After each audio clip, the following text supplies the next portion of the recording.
The August 9, 2017 Prosper Portland Board of Commissioners meeting is convened. Pam, will you please call the roll? Commissioner Platt? Here. Commissioner Gambetti? Here. Commissioner Moreland Capuya? Here.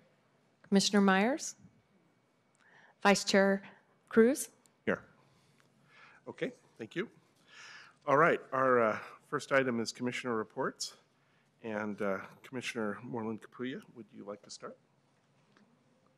Yeah, I think that the more salient and thing was that I had a chance to participate in the kind of collaborative process and announcement of Legacy and Prosper Portland and the City of Portland. Okay.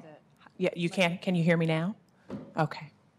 I think that the most salient issue is that I had the opportunity to participate in the collaborative process and discussion with Legacy and the City of Portland and Prosper Portland. And I think we'll be talking a little bit more about that today. Great, thank you. All right, I'll go next. Would you like to, either of you have anything that you'd like to report? I'm thinking as our new commissioners, perhaps you're not ready to do so. So, okay. Well, I have a few items.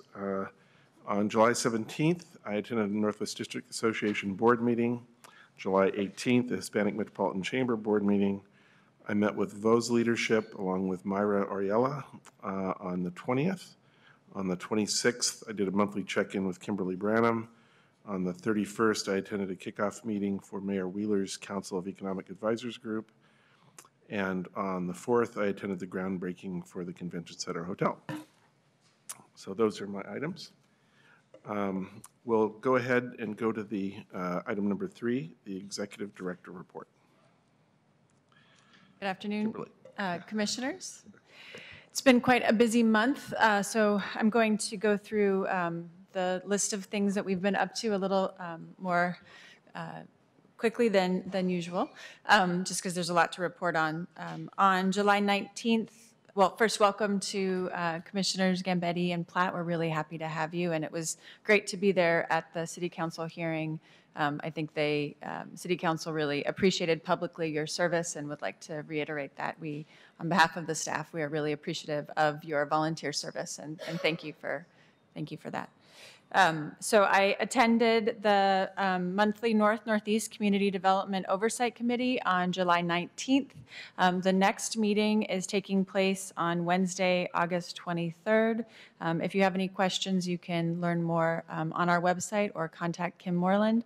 It's taking place from 6 to 7:30 at New Song Community Center. I had the opportunity to present to TIE Oregon's Charter Member Luncheon event on July 19th, where we talked about what it means to build an equitable economy with some of our investment and technology partners. On Thursday, July 20th, Prosper Portland released the findings of the Diversity Pledge hiring report. The report, which was completed by DHM Research, shows systemic progress in diverse hiring, as well as some ongoing areas of concern around Portland's technology companies based on results of an online survey conducted in May of 2017. So our focus now, based on those results, must be greater diversity in leadership and in technical roles. While we've seen some diversification, there isn't sufficient diversity at the leadership level or the technical roles to build a more inclusive culture industry-wide. To view the report, you can go to our website, which is prosperportland.us. On Monday, July 30th, Prosper Portland, in collaboration with the Mayor's Office and Work Systems, hosted the first meeting of the Mayor's Council of Economic Advisors, which Tabo Cruz participated in. It was a group of business leaders and community nonprofit partners, institutional partners with a diverse set of backgrounds who came together to talk about the intersection of our workforce development and our economic development objectives and how we can get more people into career track employment and how we can really leverage our systems and scale that work up. So would like to thank Michael Gerton and Justin Douglas, Bobby Lee, and the entire economic development team for putting that together. It was a good discussion and much more to come. Like Dr. Moreland Capuya, I was also there on August 1st to unveil a collaborative effort to develop the vacant 1.7 acre block at North Russell Street and North Williams Avenue. This is a block that PDC and Prosper Portland has a lot of history in and is largely responsible for a big portion of that history, which you'll hear more about.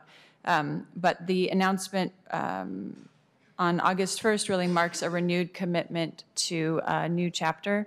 We are certainly aware that one project cannot and will not make up for the history, but we are committed to moving forward in a really community-centered way and in a strong partnership with the community and Legacy Health in the city of Portland. So I'd like to take this opportunity to thank Eric Iverson, Bobby Lee, Tori Campbell, Kim Moreland, Geraldine Moyle, Sean Ullman, Lisa Norwood, John Cardenas, Ann Mangan, and Lisa Abwa for their work behind the scenes to make that happen. We get to be the face of a lot of this, but the work really happens at a staff level, and so appreciate all of their efforts. Also on August 1st, Verde, which is a nonprofit organization in Cully, launched a crowdfunding campaign to raise resources towards the final funding gap of $75,000 to convert a 25-acre former landfill into a public park. Prosper Portland is pleased to be able to support that project, and we really encourage people who are able and interested to go to cullypark.org for more information about the crowdfunding campaign.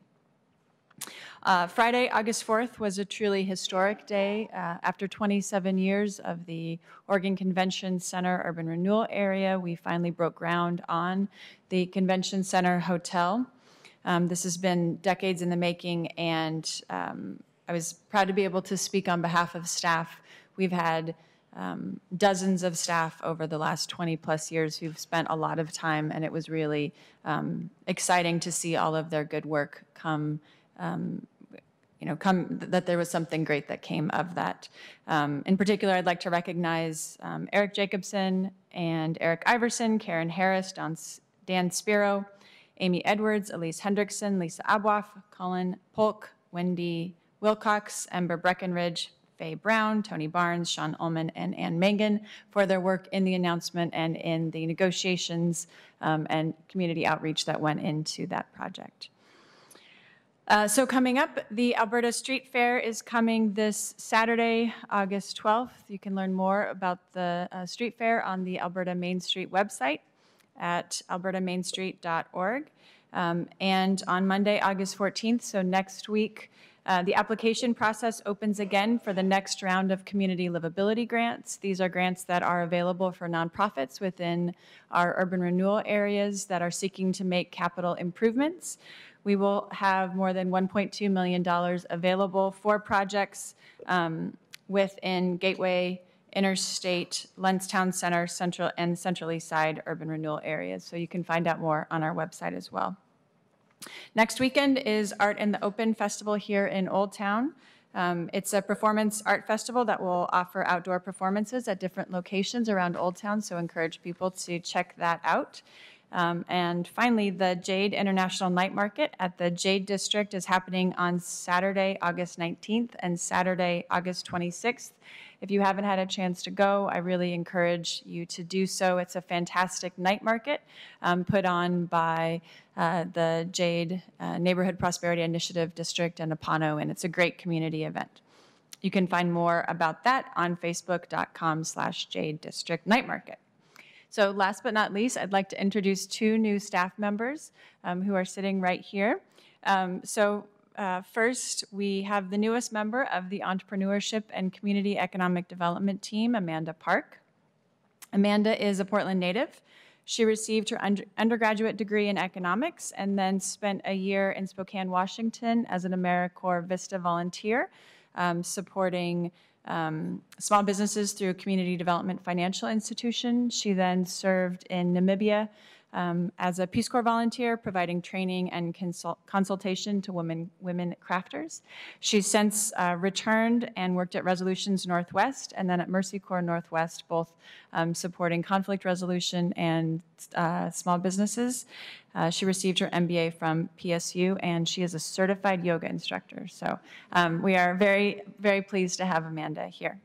Also very pleased to introduce Kira Strausman, who is our new Director of Development and Investment Her first day was Monday.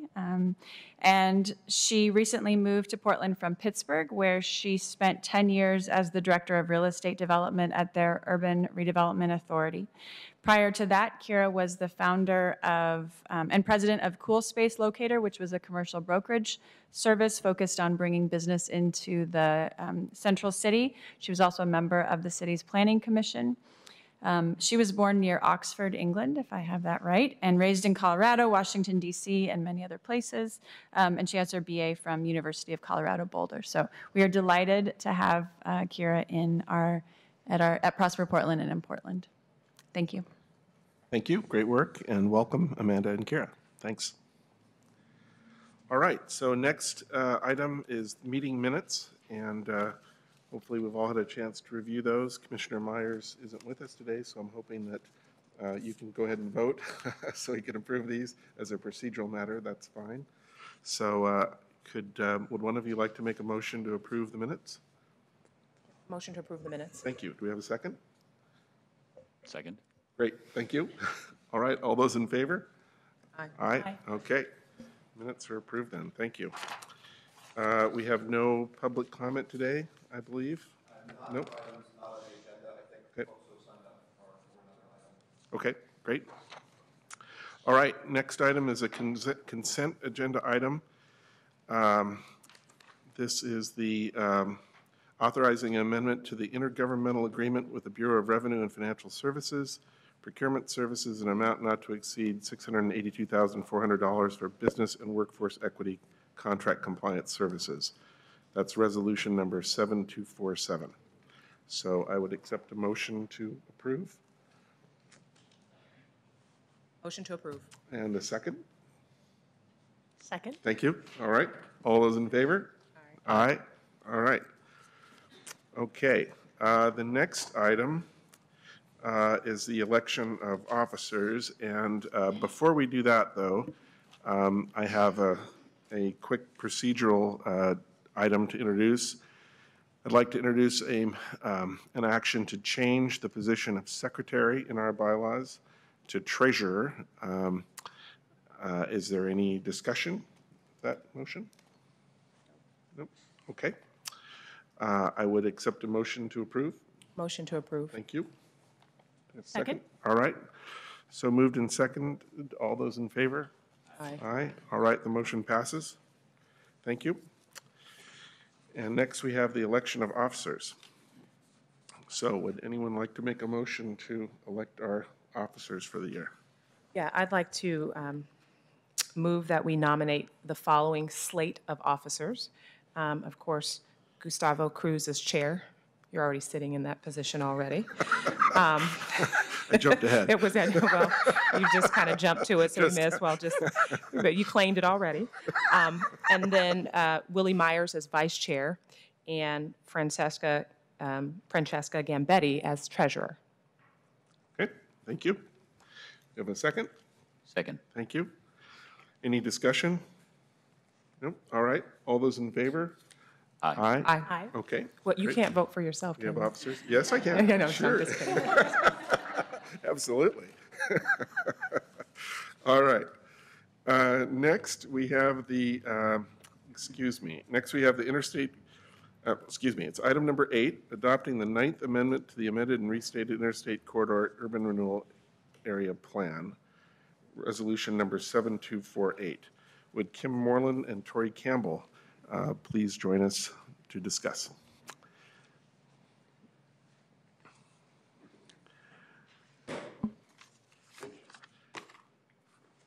Greetings. Thank you.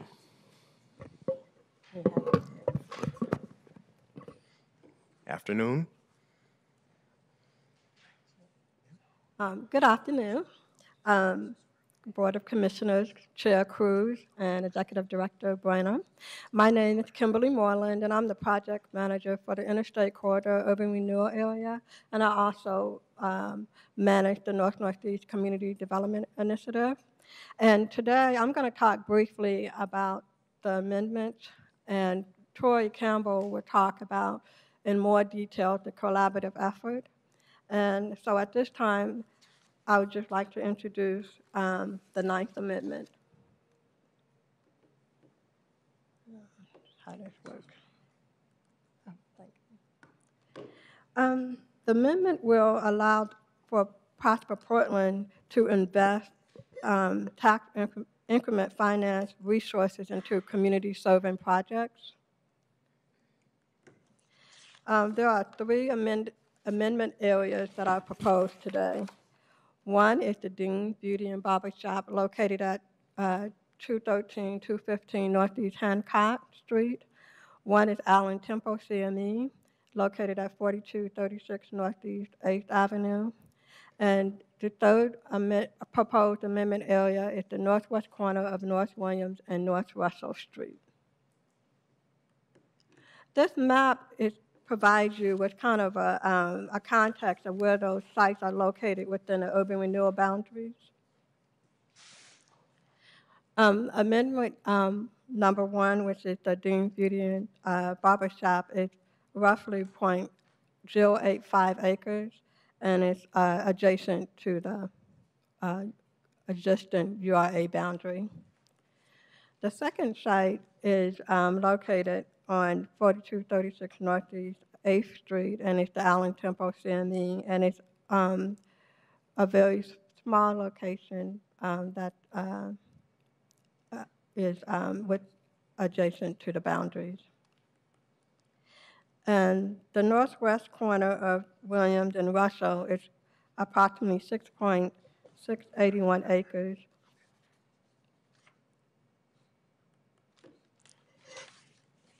The three proposed amendments have specific strategic plan alignment and outcomes.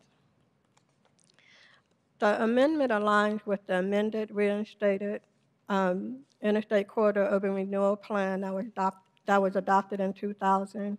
They also aligned with the Prosper Portland 2015-2020 Strategic Plan, as well as the North-Northeast Community Development Initiative Action Plan. And the outcomes for Amendment 1 aligns with our desire for prosperity and wealth creation.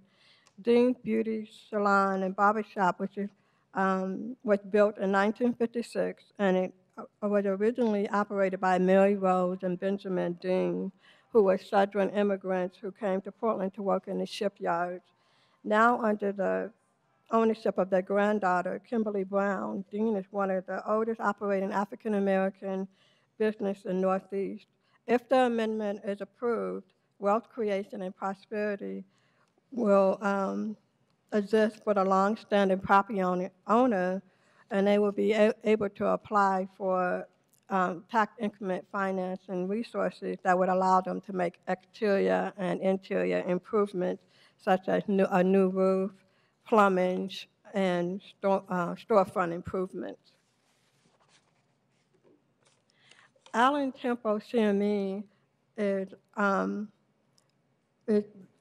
was originally established in 1932 as a Second German Congregational Church and has been occupied by Allen Temple CME since 1961. On February the 7th, 2015, the church suffered 2 electrical fires which caused significant damage to its community gathering space.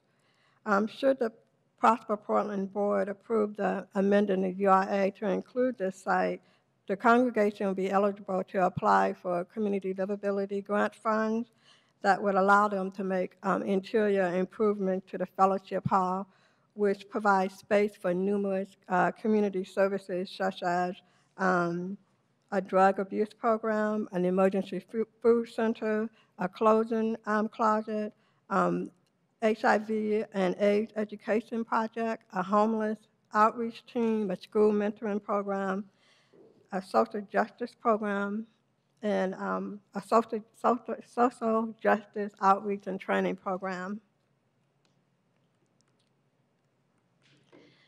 Our third amendment area, which is the northwest corner of North Williams and Russell Street, will provide an opportunity for a collaborative partnership among many community stakeholders.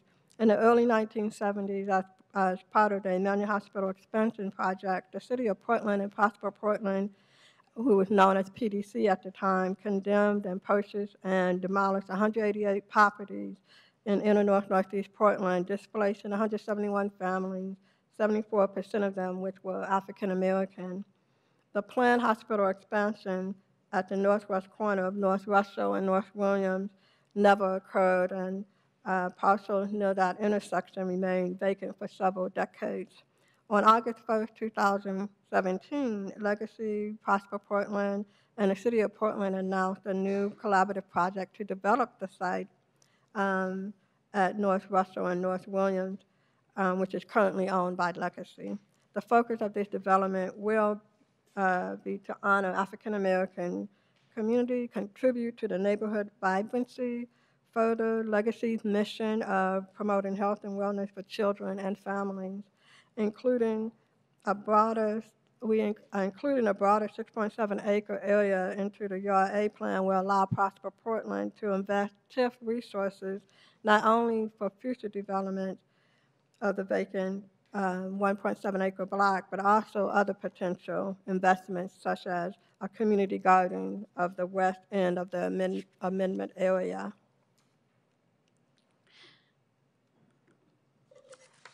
The equity impact is significant. Amending the URA plan to include these properties align closely with Prosper Portland 2015-2020 strategic plan goal to support wealth creation opportunities within communities of color, as well as to make investment to ensure minorities and historically disadvantaged neighborhoods are able to absorb and benefit from growth without displacement.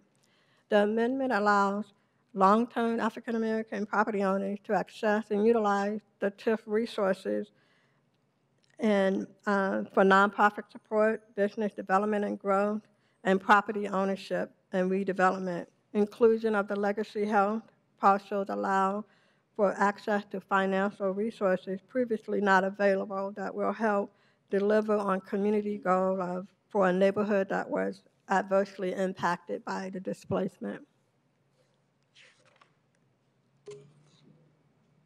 Staff conducted extensive, robust community outreach for a North-Northeast Community Development Initiative, which some of you guys were involved with, including multiple advisory committee meetings, several public open houses, and presentation to the Prosper Portland Board and Portland City Council.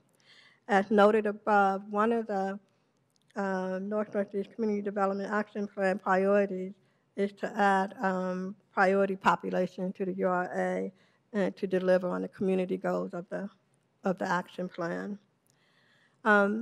Now, at this time, I would like for you to hear testimonies from representatives of the Allen CME Church, and Kimberly Brown, who's the owner of Dean's Beauty and Barbershop, is not able to make it, but she did provide you with a letter of support for the amendment. So at this time, I would like for Pastor Haynes and Michelle Harper to come forward.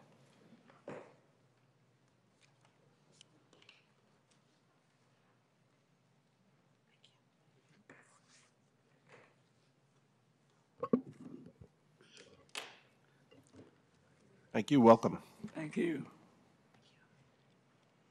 To the Honorable Chairperson, Mr. Cruz, and distinguished members of Prosperous Portland Commissioners, I'm the Dr. Leroy Haynes, Senior Pastor and CEO of Allen Temple Church.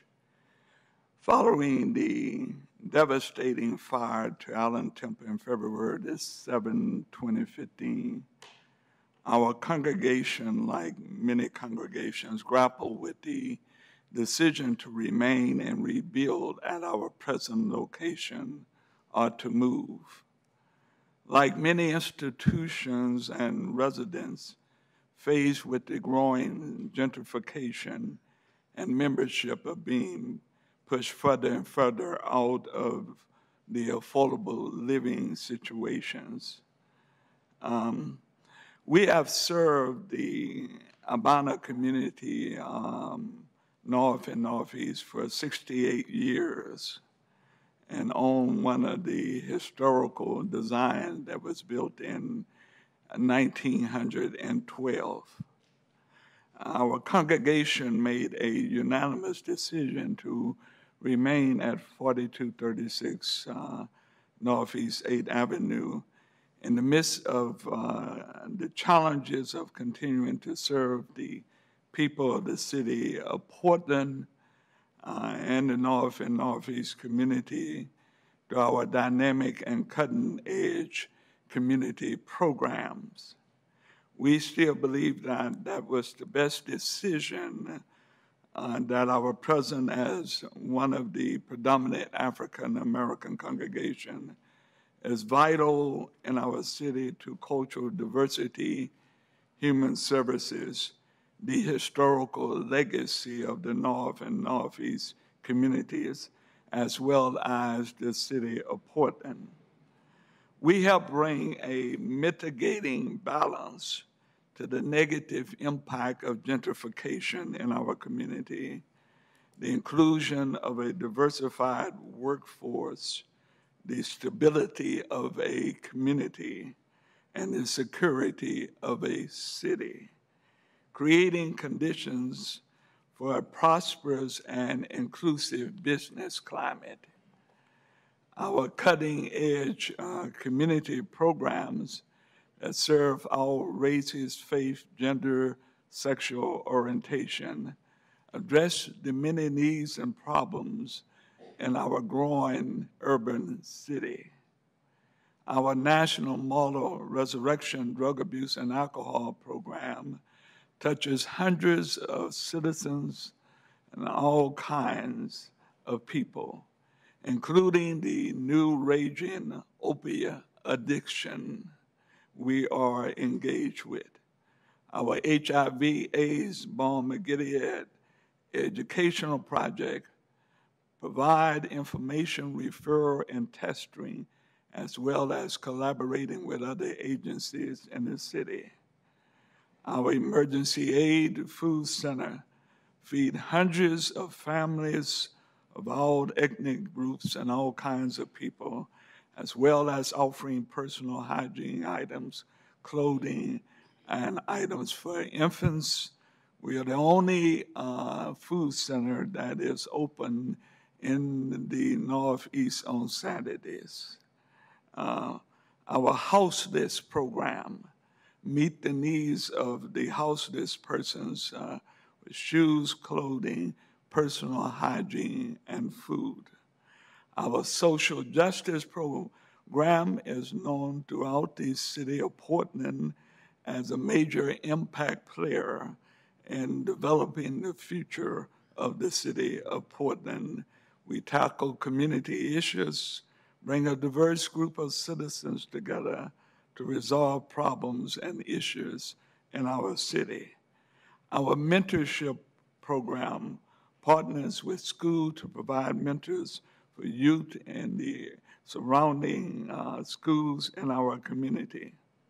Our church fellowship hall serves as a community center for all kinds of neighborhood groups, activist groups, economic groups that are trying to start new businesses, have a free space to meet and scheduling them. Our future plans also in the restoration of our building in the fellowship part is to provide a private daycare center for the community also. Finally, we are, commissioners, a community engaged, impacting body in the city of Portland, particularly in the North and Northeast community. We make a difference in the lives of people and the culture, the stability, and provide an infrastructure for the economic development of our community and the prosperity and the security of our city. And this is why we encourage you to support the project for the UAR. Okay. Good afternoon. My name is Michelle Harper, and I'm the volunteer project manager for the Allen Temple Project. Thank you for the opportunity to come before you this afternoon. I won't reiterate what Dr. Haynes has already said. Our church has always reached beyond the four walls. It is not only a hub for the city, but for the local neighborhood as well. We provide a multitude of service, has nothing to do with the faith base. It's a matter of whoever walks through the door and they have a need, we fulfill that need. For example, our homeless outreach team, they go out into the streets where people are to provide food and clothing and hygiene packets and resources to whatever people may need, whether they're under bridges or they're wherever they are. And our staff does that. Our volunteer team does that on a monthly basis. And so they're reaching an average of 2,400 people a year with that program alone. The emergency aid program reaches 1,400 people in a year as well. So for our church to be the size that we are, to have the reach that we have is pretty incredible. The community has been waiting for us to come home. They are ready for us to open our doors, even though we have had some challenges and we are in a temporary location and we've been able to continue our programs and services to the public, whether it's mental health related or it's working with gang affected families, et cetera. They are looking for us to come back home because that's a place of comfort and respite for them. And so they are anxiously awaiting. They have been very engaged with the process of us moving forward with our development. We've hired an African-American architect, Carlton Hart Construction Company. We've hired a general construction company, which is also a minority-owned firm, which is Pacific Mark. We've gotten very good support from the city as far as the permit process. A permit will be finalized this Friday. Construction will be starting relatively soon, within the next couple of weeks. So it has been a journey. No question about it, it's been a journey. But your support for our church is not just our church. It is a hub for the community. It's building community at the highest level with this partnership that we have that supports the community at large. And so your support is critically valuable for us, not only to continue the things that we've already done, but the things that we can do to have a greater reach to impact the city of Portland. Question? Thank you. Any questions, comments? All right, thank you very much. Thank you. Okay. All right, so next up, actually, we have a few more speakers. Shall we go ahead and do that then, or? Okay. Am I good to go, sir? Sure. Okay. Thank you again. My name is Torrey Campbell, and I manage our entrepreneurship and community economic development teams and initiatives here at Prosper Portland. And I just wanted to continue the conversation that Kim has already opened up and talk a little bit about the collaborative project that is on North Russell and Williams. It's a project that is currently under the support of Legacy, Prosper Portland, and the City of Portland. Kim already shared a little bit of the history of this property that really is almost unlike any other property in the city because of its history and the context of it. We are, just for visually, we are talking about the space that is on Russell and between Williams and Vancouver. And up until this point, I think this conversation it's important to know that there has been a lot of conversation and a lot of dialogue over the decades regarding this plot of land by many, both within the community, by organizations, by our city leaders, by the hospital, really with the desire to say what can be done, what should be done. And more recently, particularly with some of the initiatives and actions that have taken place within the urban renewal area, whether we're talking about the Portland Housing Bureau and their North-Northeast housing strategy, or more recently with the most recent action plan that we've put together around our community development initiative, there was fresh conversation of how can this piece of land play an integral part in regards to creating that widely shared prosperity to truly benefit that community, and particularly those that have been displaced. And so with that as the backdrop, we approached Legacy with this fresh conversation of if this property could be enfolded into that, what would it look like? And they were agreeable to that idea. And so we're at this place beginning to really reimagine what this could look like. I just want to take a few minutes to walk through where we are today.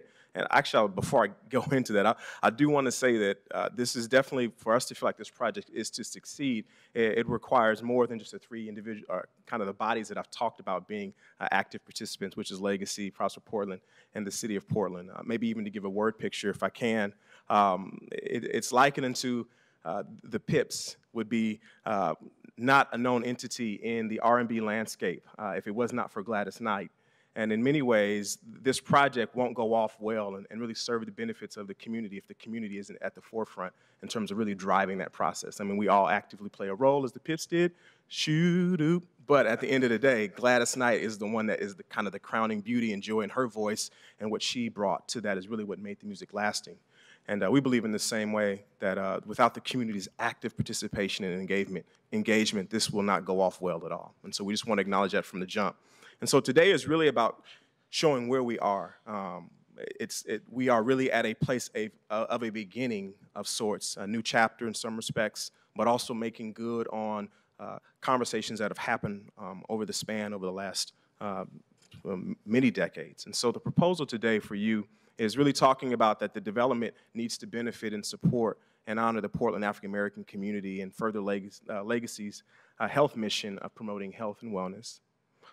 We also want to implement a transparent and community-centered process with significant community engagement, and cannot stress that enough, like the engagement of the community is vitally important. That also needs to play out in something that actually creates a framework, a governance structure that doesn't just allow the many words and bright and necessary ideas to be shared, but actually for them to move a project forward. And so we feel like the establishment of a project working group is how we are currently characterizing it, needs to be also set in place to oversee the entire community engagement and development process. Some of the things that you would imagine could happen on this space, and again, nothing has been decided to date, although there have been ideas and things that have been suggested and ways in which we would like to see and could see potentially this space develop, but without that additional engagement from the community, we will not move forward in the way in which we would hope. But the land use zoning allows for a wide range of uses. In addition to medical center uses, it could also include residential, retail, and office uses. And I guess some examples or ideas, just to give you a sense of context, that have been suggested to date would be like medical offices, a surgery center, a patient and family housing center. Could be intergenerational, affordable, and workforce housing for seniors and families. Community gathering spaces, a cultural business hub, an open space, retail spaces, and other community desired amenities. So there's definitely room on this plot of land to see quite a few things come to play, but yet those still need to be determined with fresh conversation moving forward. Just in terms of the scale of what this project could look like, these are just some of the development numbers that give you a sense of what we're talking about. The space, again, is 1.7 acres. That's roughly around 222,000 development square feet. If we're talking about inclusionary housing, as per the City of Portland's policy, if development includes 20 or more, which means it could exceed 20 units, then that triggers the inclusionary housing policy, which then we must include affordable housing in the project of this size. In terms of how many floors, just how high, you can see there's up to 150 feet approximate on the west side, which is roughly around 10 stories. If we're talking on the east side, that's 45 to 75 feet, or approximately 3 to 5 stories. So it also shows you the scale. I mean, it has the ability to do quite a bit just on this 1.7 acre site. And some of the comparable project costs are between 35 to 75 million. And this is an estimate, that's a guesstimate, considering past projects of this scale. And as I mentioned, again, this plot of land, it has a history to it. And so there's already been a lot of conversation and dialogue shared in coffee shops, barbershops, and churches and homes. But also there have been ways in which they have been able to take those words and those sentiments and feelings and beginning to capture and document them.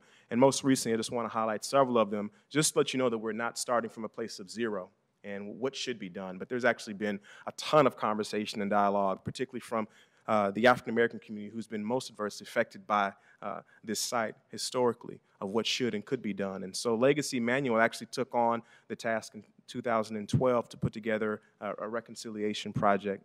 And they were able to gather individuals from that community, and some of the things that they said when they asked what could and should be done with this parcel of land, these were some of the things that they expressed. And we really want to use these as early kind of guiding points as we think about what could and should be done. Some of the things they shared were a commitment from Legacy Manual to engage and strengthen the communication with the surrounding Northeast community, specifically the African American community. During that conversation, they said solicitation regarding information from the African American community should happen before the development of the vacant land. Any development of the land should include creating wealth, and it should involve the African American businesses, minority contractors, local businesses, et cetera. Focus on building affordable housing on land, and really how to honor the history in a way that provides permanent acknowledgement of the events and is accessible to the entire community and really city at large. And so you even see there were some things that are already captured over the last few years. The Portland Housing Bureau, in the same way, had a housing strategy to call out some similar things around development of a property of this nature, what could happen, what should go into it. Some of the things that were noted in their strategies, that it should be about bringing displaced populations back to the neighborhood. Ideally, we'd love to have minority contractors in order to continue to spur wealth creation, economic development and job creation, increased percentage of minority-owned businesses, that the Oversight Committee should be responsible for ensuring the implementation of the strategy. So there you already hear some early references to what governance structure could look like for this project. Recommends the right project for Legacy site be determined in a collaborative manner through an extensive community engagement process.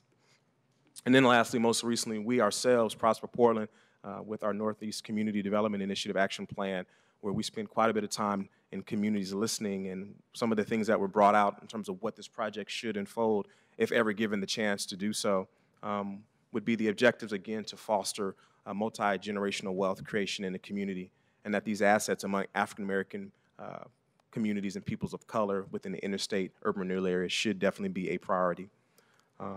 And so moving forward, I just want to share just briefly, we do have a timeline that does share a little bit of what could be some of those next steps.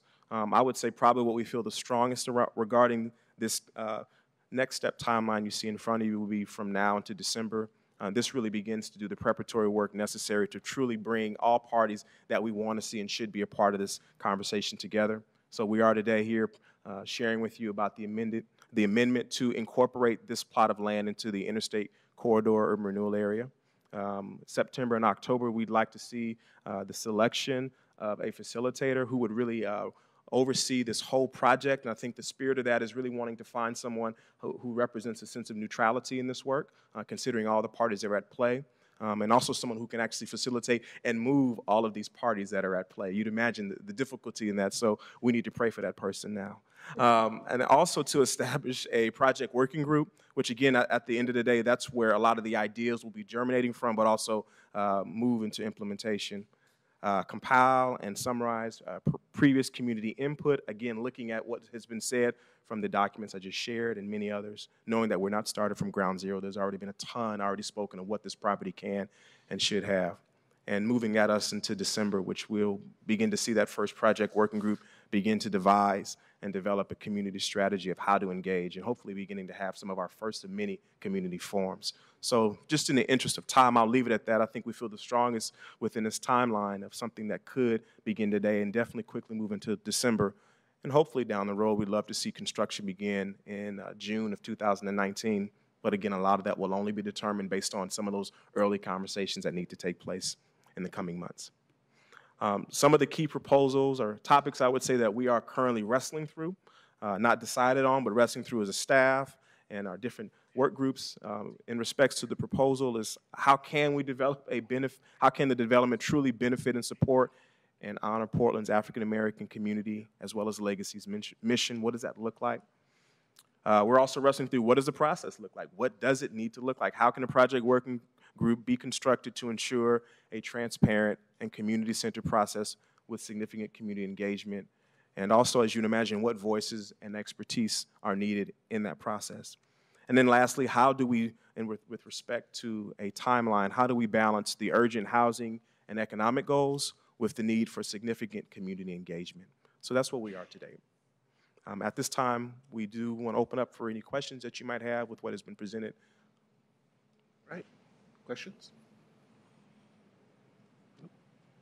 I just have a comment. I'd commend you with for your work because it's an incredible project, an incredible opportunity. And I think the symbolism of it, in addition to the actual content of the project, is it's going to be very important. It's going to resonate for the entire city. So I think you have structured the kind of conversations that need to happen in a way that is guided, clear about what the outcomes are that you want to steer for. And I'm excited to be a part of it. So thank you for your good work. Thank you. Yeah, my comments are, when you think about like Dean's and it being present since 1954, such history, right? And not just being a symbol, but being a presence for that community for such a long time. And I think, I don't know who it was that said, I think it was in your talk, Dr. Haynes, where you said that the church, Bethel AME, being a built in 1932, or maybe it was your comment, 1912. Did you say 1933? 1912. That length of history, that time, that the presence, but it being a mitigating presence in the context of an ever-changing community. I thought that was a very powerful statement. And so I think with all three of these particular projects and processes, or that they are consistent with the goals and the spirit in which Prosper Portland has decided to move, and I certainly support it. And thank you all for the good work and the time and energy and for the education. And it is going to be a process, and I think I'm certainly open to the idea of bidirectional exchange, that we learn from you, you learn from us, and that together, that space in between, with your expertise and ours, that something magical can take place. So thank you for being here today, and thank you for the history that's represented in this room today. Thank you all for your testimony, and thanks very much to staff for your great work on this. It's a very exciting project, and it'll be great to see it move forward. So thank you. We have a little more testimony, too, from a few other folks, so maybe if we don't have more comments, we'll go to that. So thank you very much. So next, I'd like to invite Dr. George Brown, Charles Wilhoit, and Maurice Henderson to speak. Dr. Brown is with Legacy. Welcome. Charles Wilhoit is also with the Legacy Board. Welcome. And Maurice Henderson is with the Mayor's Office. Thank you. Thank you, Chair Cruz and members of the commissioners. I want you to know that Legacy Health is deeply honored and pleased to be here today to talk about this project. Before I go into the project, I want you to know that over the past 3 or 4 years, the Board of Legacy Health has had an epiphany in terms of what health really is. And the vision of Legacy Health is to be essential to the health of the community. And as the board has interpreted that statement, it means far more than just medicine, physicians, hospitals, and nurses. It really means the health, the social health of the communities that we serve. And in that regard, Legacy has invested $45 million in the Unity Center for Behavioral Health in a partnership with other healthcare organizations for badly needed behavioral and addiction services.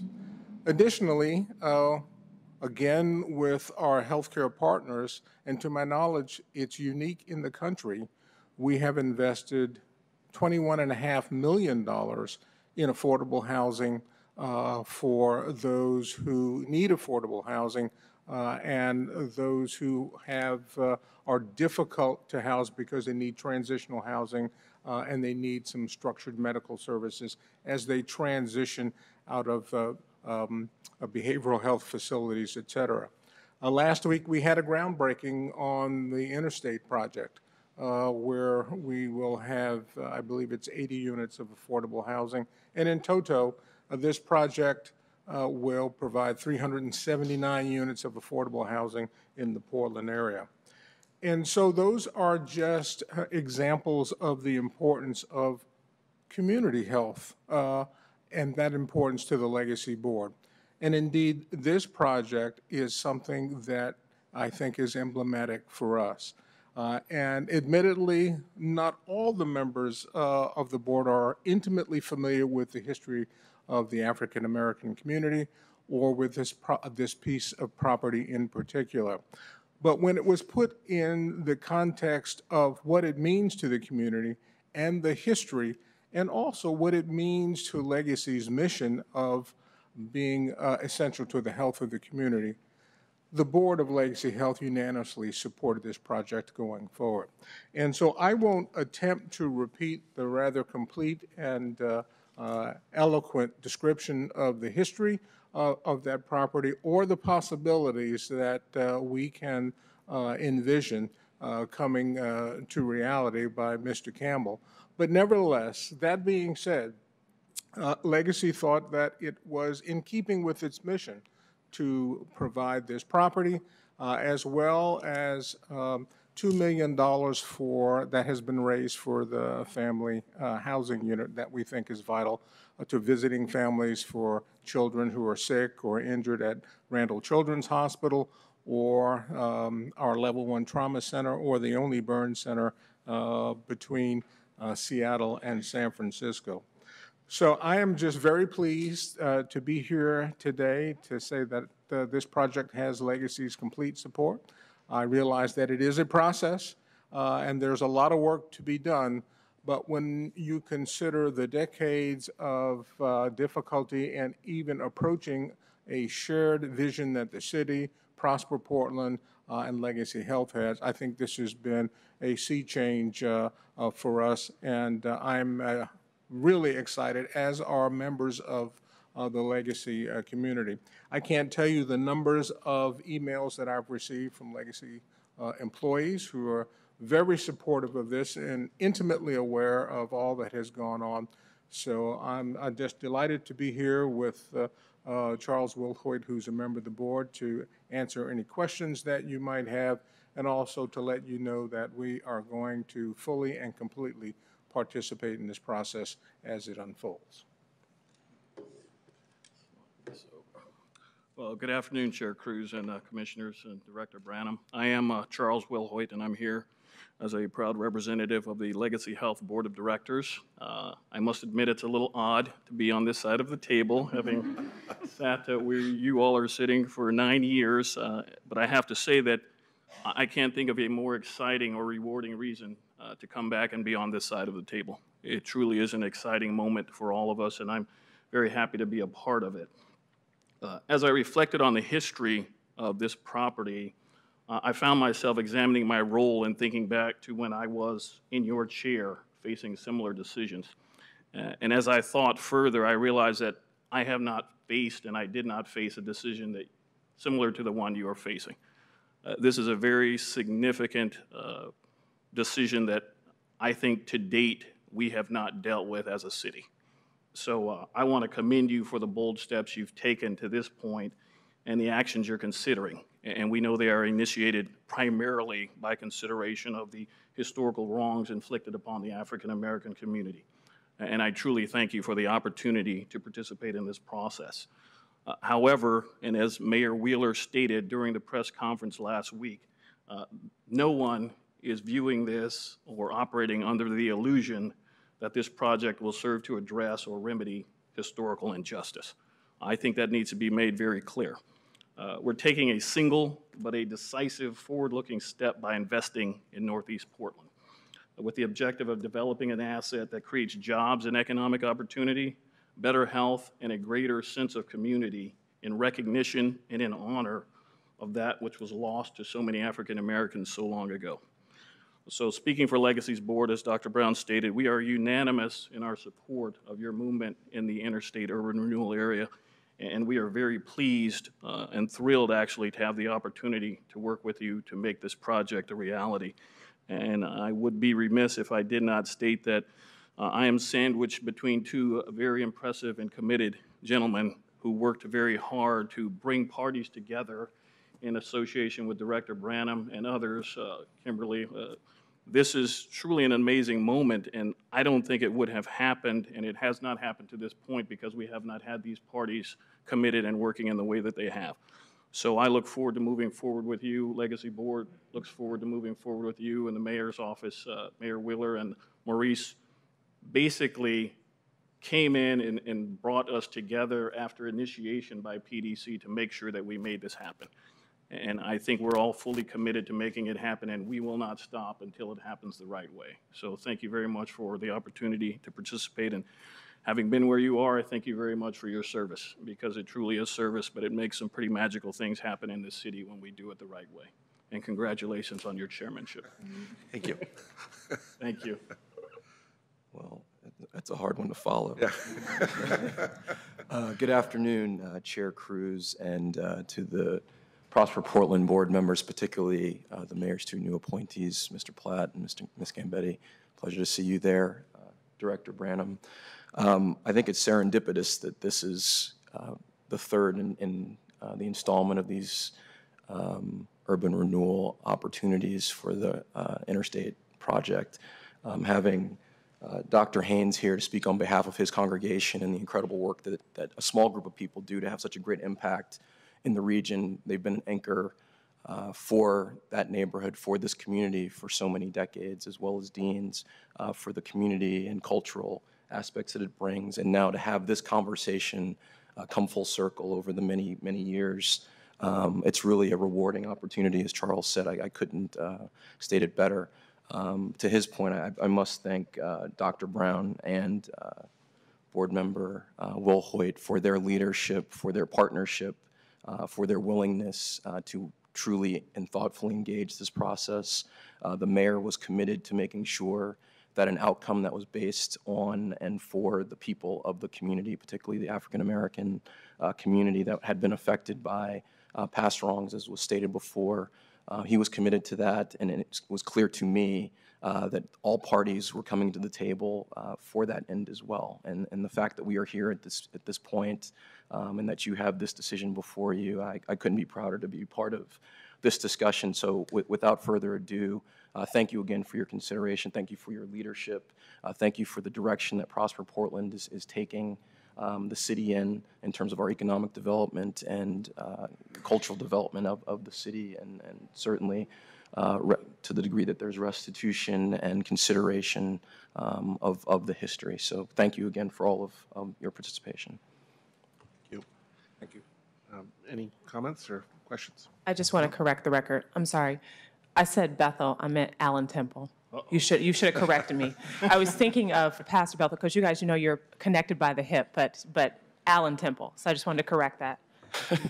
And we were going to do a little routine with Maurice and I being the pips, but we...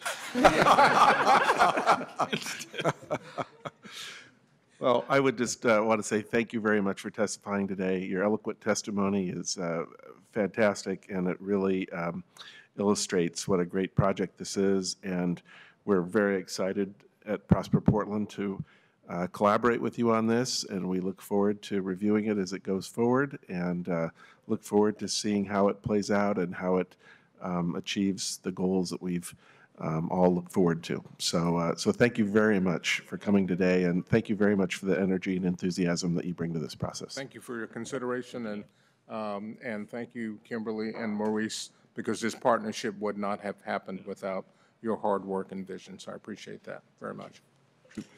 I also just wanted to make a couple statements. I really support this effort to expand the boundaries to allow these projects to move forward. I think the testimonies were incredibly powerful, and it really supports my decision to be a part of this process. These are the kinds of projects and efforts that I'm excited to engage in, and just really moved by all of you. So thank you for taking the time.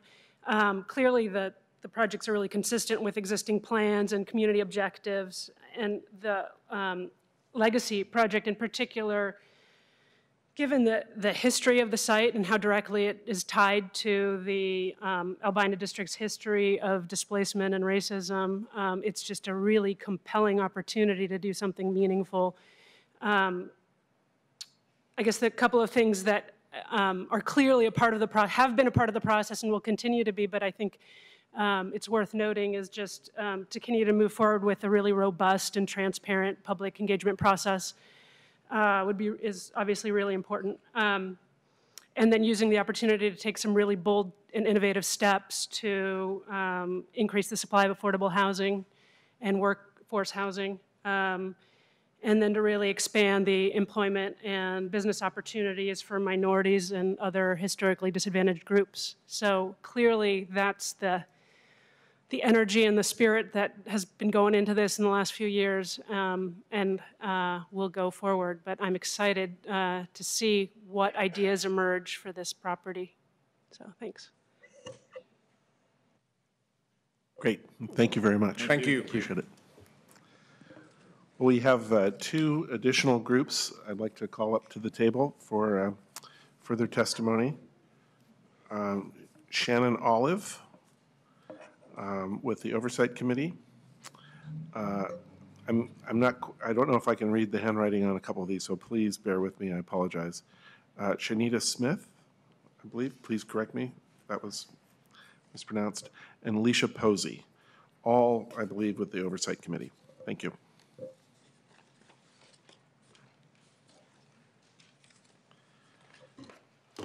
Welcome. Thank you.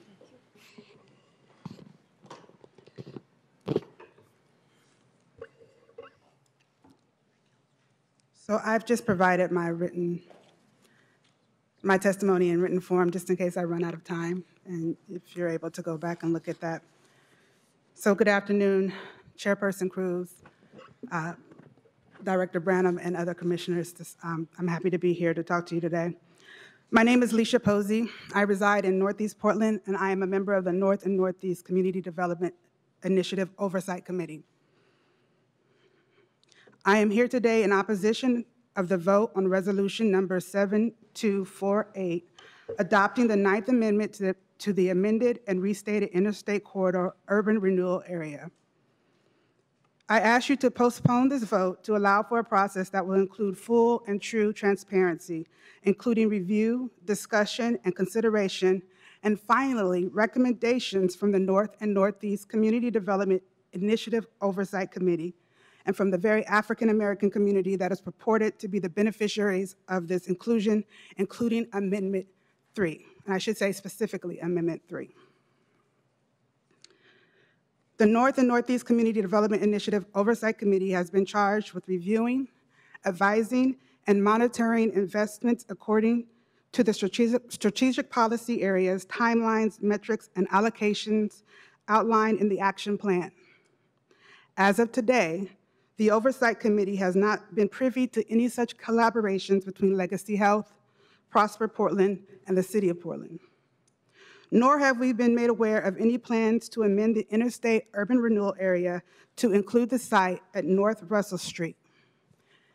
In fact, myself did not find out about the proposed Amendment number 3 until August 1st. Some of the other committee members were still unaware of this plan as of yesterday. There may still be some committee members that are in the dark. And if the very committee members who sit on the committee to oversee such changes and projects are uninformed, I can imagine that the community at large is even further disadvantaged. This does not demonstrate the new era of transparency and inclusion that Prosper Portland is touting. In total, we have had 3 Oversight Committee meetings and subsequent subcommittee meetings. At our first meeting, the Oversight Committee was given a binder chock full of documents, including this memo, which is in your packet, titled North by Northeast Proposed Amendment to the Interstate Corridor Urban Renewal Area. In the document, members were given information about a 2-phase processing of minor amendments to the Interstate Corridor Urban Renewal Area to include 2 properties. That would be the Dean Barbershop and Allen Temple Church. In the document, it explains to the Oversight Committee that Phase 1 of the amendment request predates the Northeast Community Development Initiative public outreach process and the adoption of the action plan.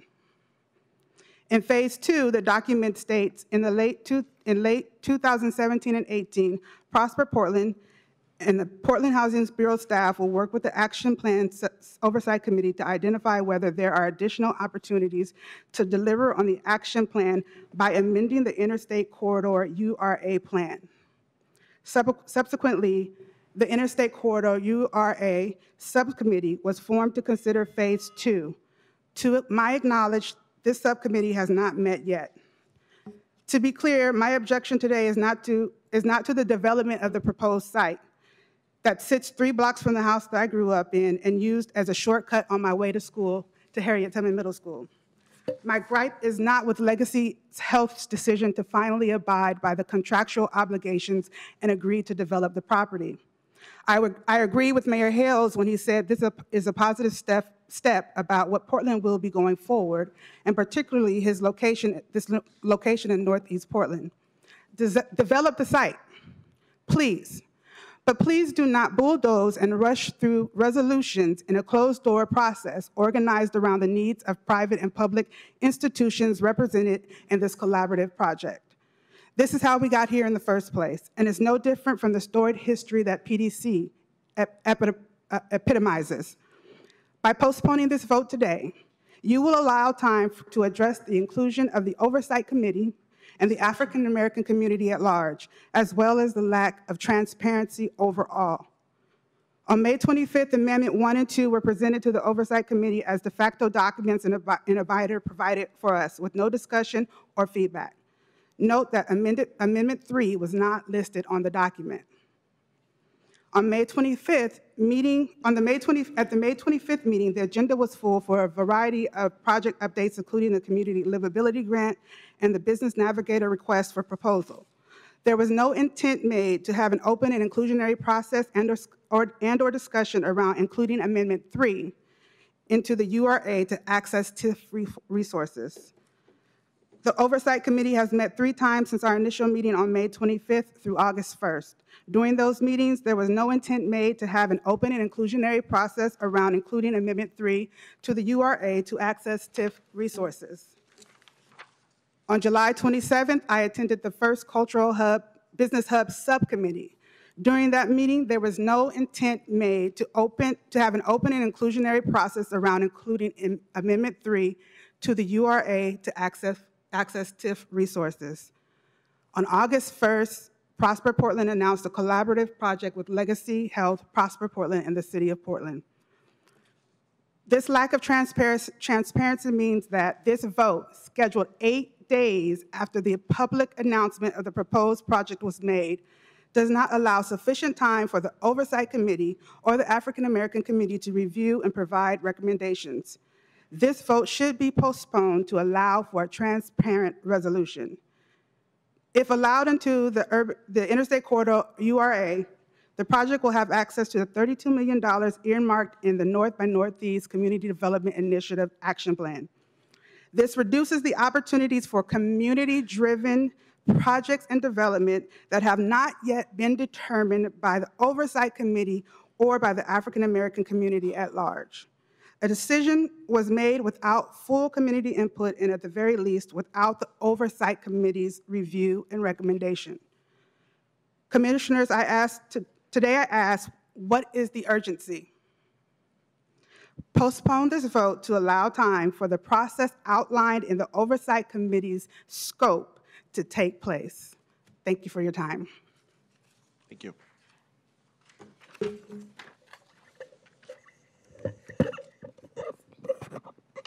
Good afternoon. For the record, my name is Shannon Olive, and my address is 8540 North Swiftway in Portland, Oregon, and I am a current member of the Oversight Committee. I am here today in the opposition of the vote of Resolution Number 748, adopting the 9th Amendment to the amended and restated Interstate Corridor Urban Renewal Area. I ask you to postpone this vote because of my reasons. 1, our goal as the Oversight Committee is to ensure the $32 million is to ensure to propel the vision, is to propel the vision to ensure The $32 million is to be allocated to the target population, in which is minorities and people of color. Number 2 is on page 2 of 4 in the Daily Journal of Commerce. It states, the work group would host public forums and engage in community outreach to help determine the best use of the property.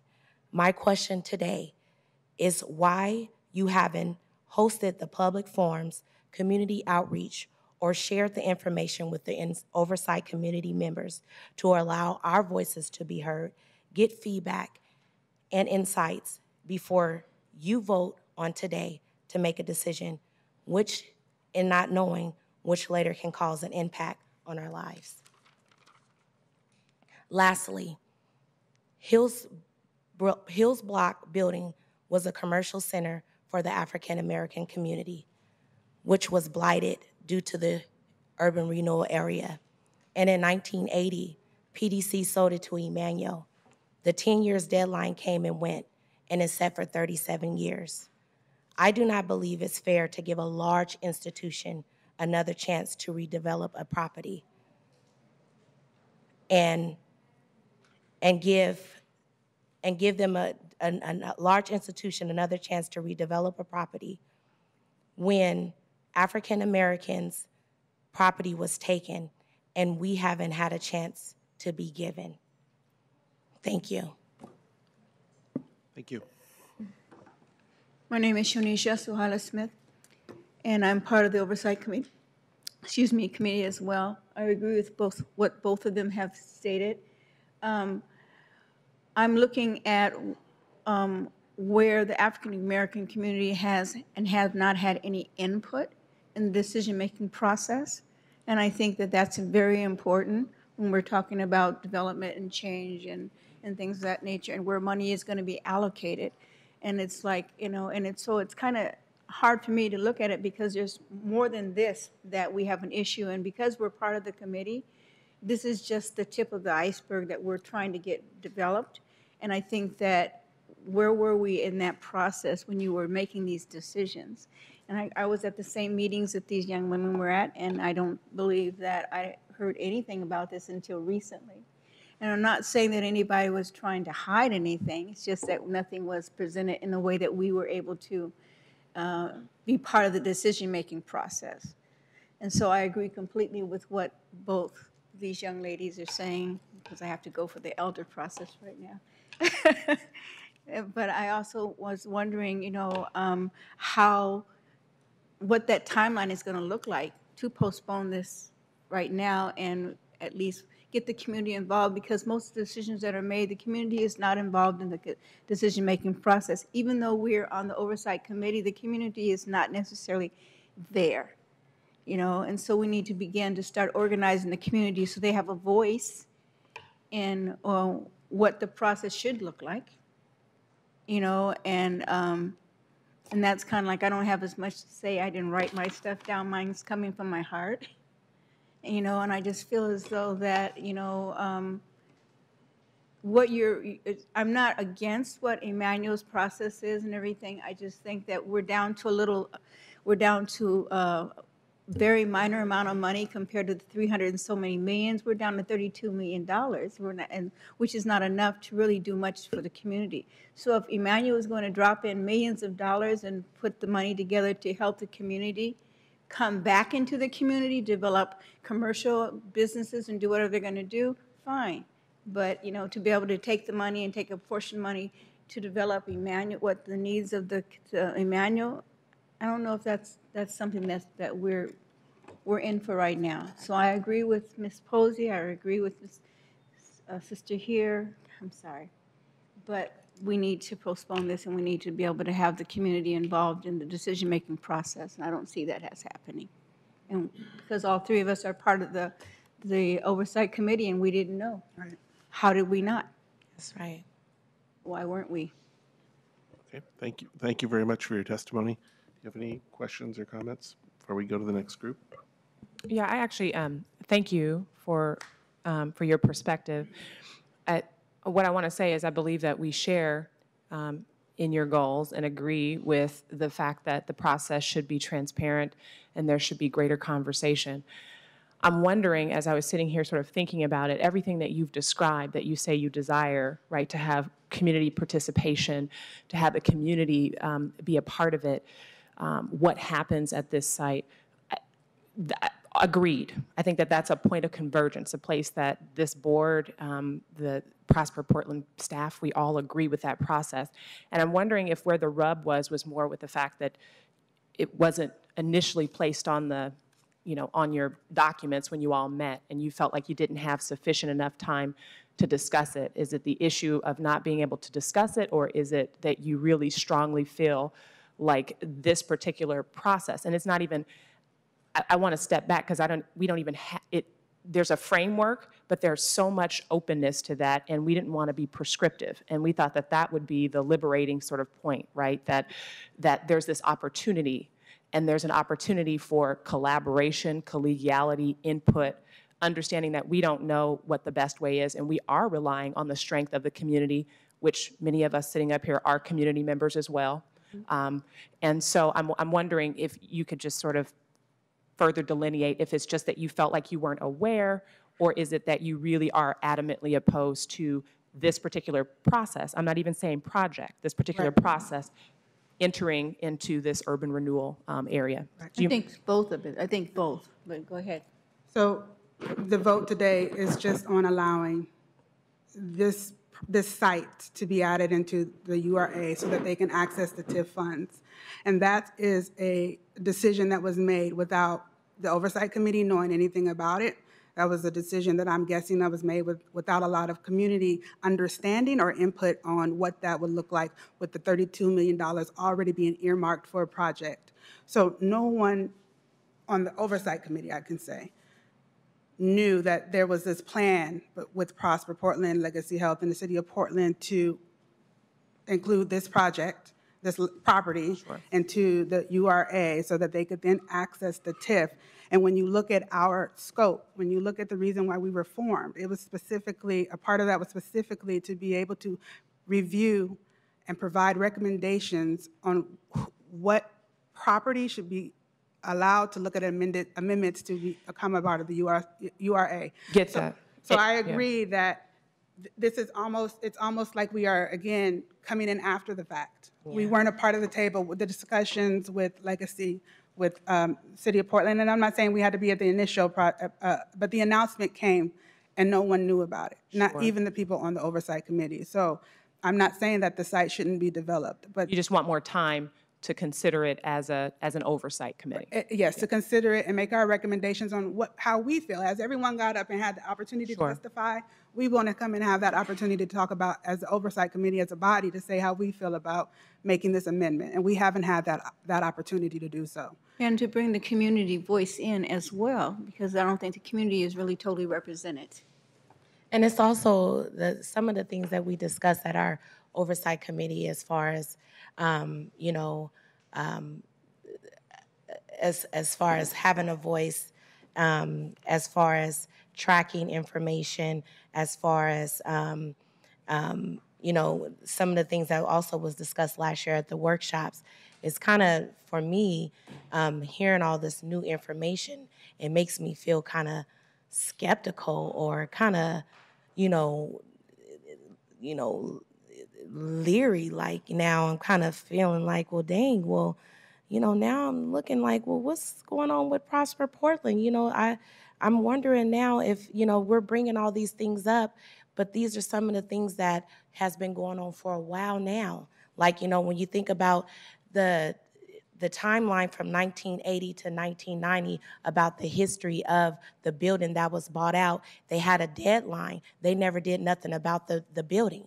So when we talked about these things in our meeting about people being able to track and have a deadline of getting information back, this is something that's been going on with the history of PDC for many of years.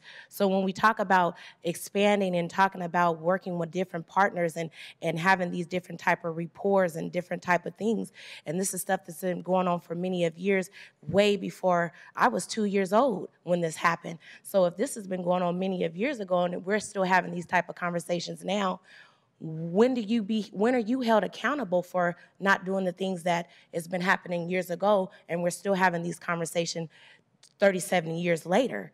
Who holds you accountable for things that you should be doing?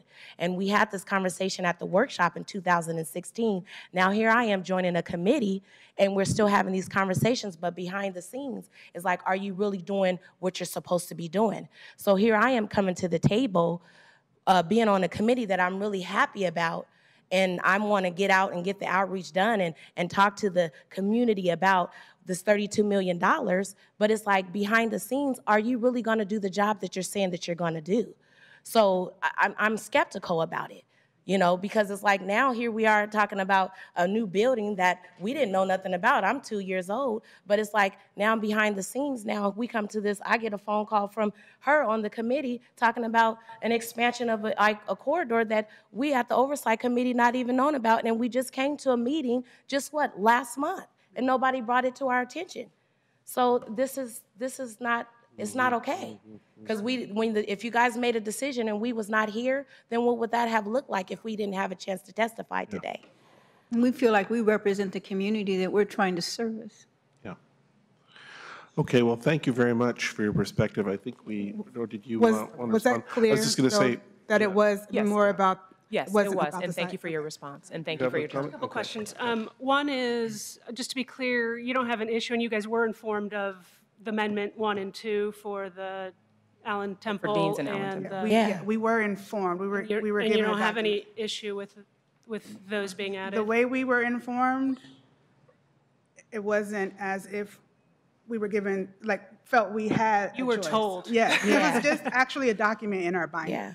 You mean for those two? Yeah. Not for Yeah. Right, okay, right, right. got So, it. Weren't and informed at because all. it predated our actual, the committee coming together as a body, the decision to add those two organizations to predated our organization as a body, and it also predated, I think, the actual action plan outreach that was done last year.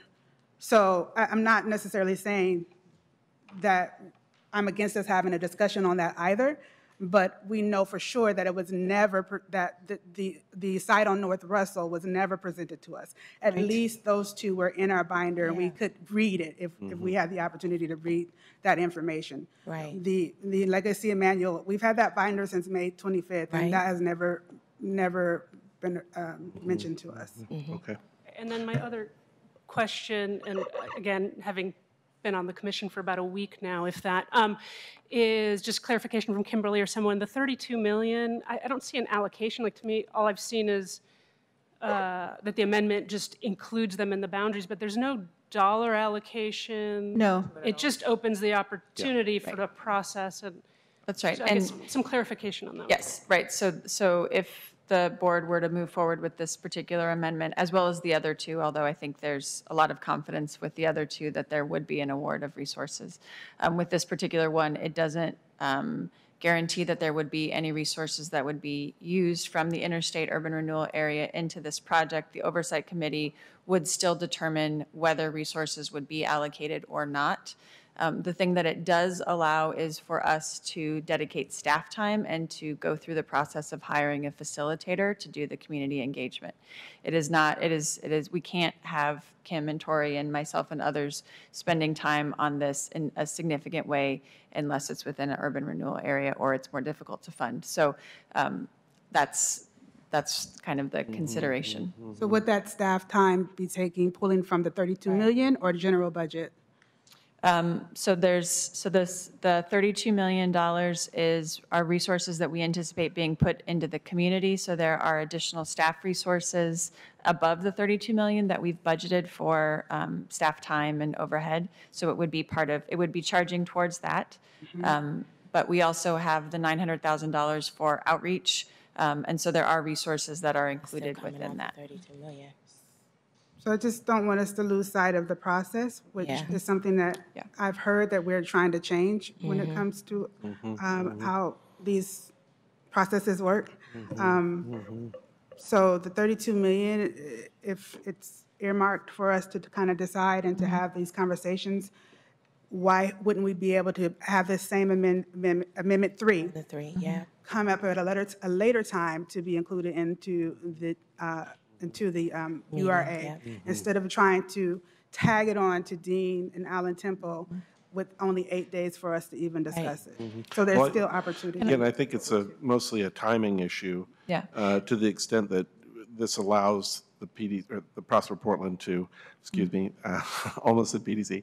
It allows Prosper Portland to start to allocate some resources to do more of the public outreach that I think you're looking for. And I think the other thing about this is that I think that the collaborative process between Prosper Portland and Legacy came together pretty quickly. And so I don't think there was any attempt to hide the ball or anything like that. I think it just got going very quickly, and now there's a timing issue with respect to allocation of resources within the agency. So, Could I ask, is our attorney here? Bob, can you answer this question, if I may? Chair Cruz, so is it possible for us to separate the different amendments? Is that a consideration? Do we have to do blight findings multiple times, or how does that work? No, we could separate the one project from the other two, and the blight findings are included. They're not a necessity. We're doing it as a matter of consistency. So it's permissible to separate the projects. Suggest we do that. Yeah, Okay. I think that's okay. We can take it up at the next meeting. Okay. I think we can okay. for and sure ma- wait. And maybe at the next meeting, we could also drill down a little bit into the role of the Oversight Committee and to the extent that the Oversight Committee has authority over some of these matters, just so that the commissioners can understand the interplay there. Okay. And will Legacy be putting in any extra funding that will go towards 32 million, or is that just, that's our I think all ceiling of right that's, there? I think all of that's to be determined. Already Yeah. been confirmed. All to Yeah. be So, determined, and that's yeah. what, I Yeah. guess that's what we're trying to communicate. It's sort of a catch-22, is that you have to start a process in order to get the resources and the staff needed to kind of get the ball moving, but then we also want to respect the fact that, community engagement and, communication is important, which I think, we've heard everyone here today, and, my recommendation would be, if it would be allowed, is to move forward with the two that you all did have opportunity to hear about in full transparency, which is in the spirit of what we said we were moving to do, in an effort to demonstrate that we've heard you today, to not deny, but defer having the conversation about including the legacy process into the URA. So that would be my working recommendation. All right, so Sorry, just again, the 32 million that keeps coming up, I'm just not seeing it in the materials. So can you explain what that is? And Absolutely. So, when we, with the TIF lift, the increase in affordable housing set aside, the resources within the interstate urban renewal area were significantly increased for the Portland Housing Bureau. And so the remainder of unallocated resources within the interstate urban renewal area that Prosper Portland has to administer is about $32 million. And so the plan, the Northeast Community Development Initiative Action Plan, has a allocation of how the $32 million will be invested. The preponderance of those resources go to support individual businesses, longtime property owners, and there is set aside for community livability grants, and then there's about $4.5 million that is earmarked for a cultural business hub. And so in order to ensure that that is the way that those resources are invested, there's an oversight committee charged with making sure that kind of the spirit and the intent is followed. And so those are the resources that the oversight committee is charged with. okay, so just to be clear, has been no discussion of what the allocation amount would be to the legacy site? No. Okay. thank you then. Thank you very much for your testimony. We appreciate it. Thank you very much. Thank you. And I would just like to invite any new commissioners to our August 23rd meeting if you wanted to find out more about what we're doing at the Oversight Committee. Thank What you. time? 6 to 7:30. 7:30. We'll be at the X Lounge. Thank you. Thank you for coming. Thank you. All right, so we'll move along quickly now. We have a few more, we actually have two more people to testify on behalf, let's see, both on the same issue, Mr. Davis and Ms. Easterly. And thank you for coming. Oh, okay. Oh, yes, so Ms. Easterly apparently is no longer here. So Mr. Mohammed, Rasan Stewart Mohammed, if he's here. Thank you very much. Welcome. Good afternoon, Commissioners. I'll make this pretty short. My name is Michael Davis, and I'm on the currently serving a member of the Northwest Committee as they were on. And I have been attending the meetings, the subcommittee meetings, and have firsthand knowledge of Prosper Portland's lack of transparency process to African American community.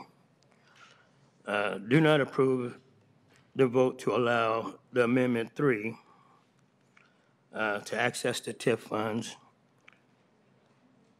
These practices have hurt our community, and they need to stop today. Please do not approve the amendment. And that's it. Sir. Good afternoon. My name is Rasan Mohammed. I represent EDPA 2. EDPA stands for Emmanuel Displacement Peoples Association, and that's the only party who was originally at the original talks who's not represented here today. So I would like to greet you all and say thank you for this opportunity. We do acknowledge the current effort to right wrongs that have taken place in a number of different ways in an attempt to develop a very valuable area and piece of land.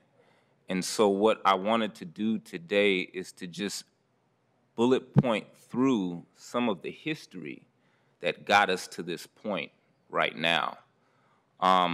There was an Albina city or district study in 1962, that was done that assessed the area that we're discussing and talking about, and certain areas were identified as potential areas that could receive federal dollars to begin an urban renewal process all the way back then. And in order to come to the point of the collaboration between the City of Portland, formerly PDC, today Prosper Portland, and the private and public partnership, there was an assessment of a particular neighborhood and people. And in that assessment, there were areas that were tagged as blighted, commonly called redlining or red tagging. And then with the city's complaint process with neighborhoods, new incoming members to the area could then call into the city and complain about particular homes in this area, and then action can be taken in a particular time by the city to encourage those homes to clean themselves up, similar to what we find today. And just to move quickly through, when a certain portion of roughly about a little more than 300 homes that were assessed in this plan by the PDC, it was also assessed that this was ripe for reinvestment with a certain particular plan and engagement with the community that took place.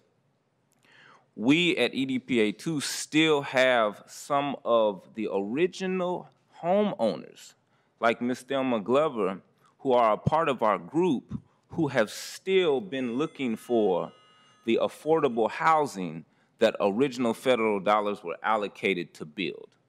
And when you talk about the current crisis in the city of Portland and with the Black community who was displaced by this project, it's not necessarily community centers or symbolism that we need developed, but we need actually what the original agreement called for that allowed for this project to go through.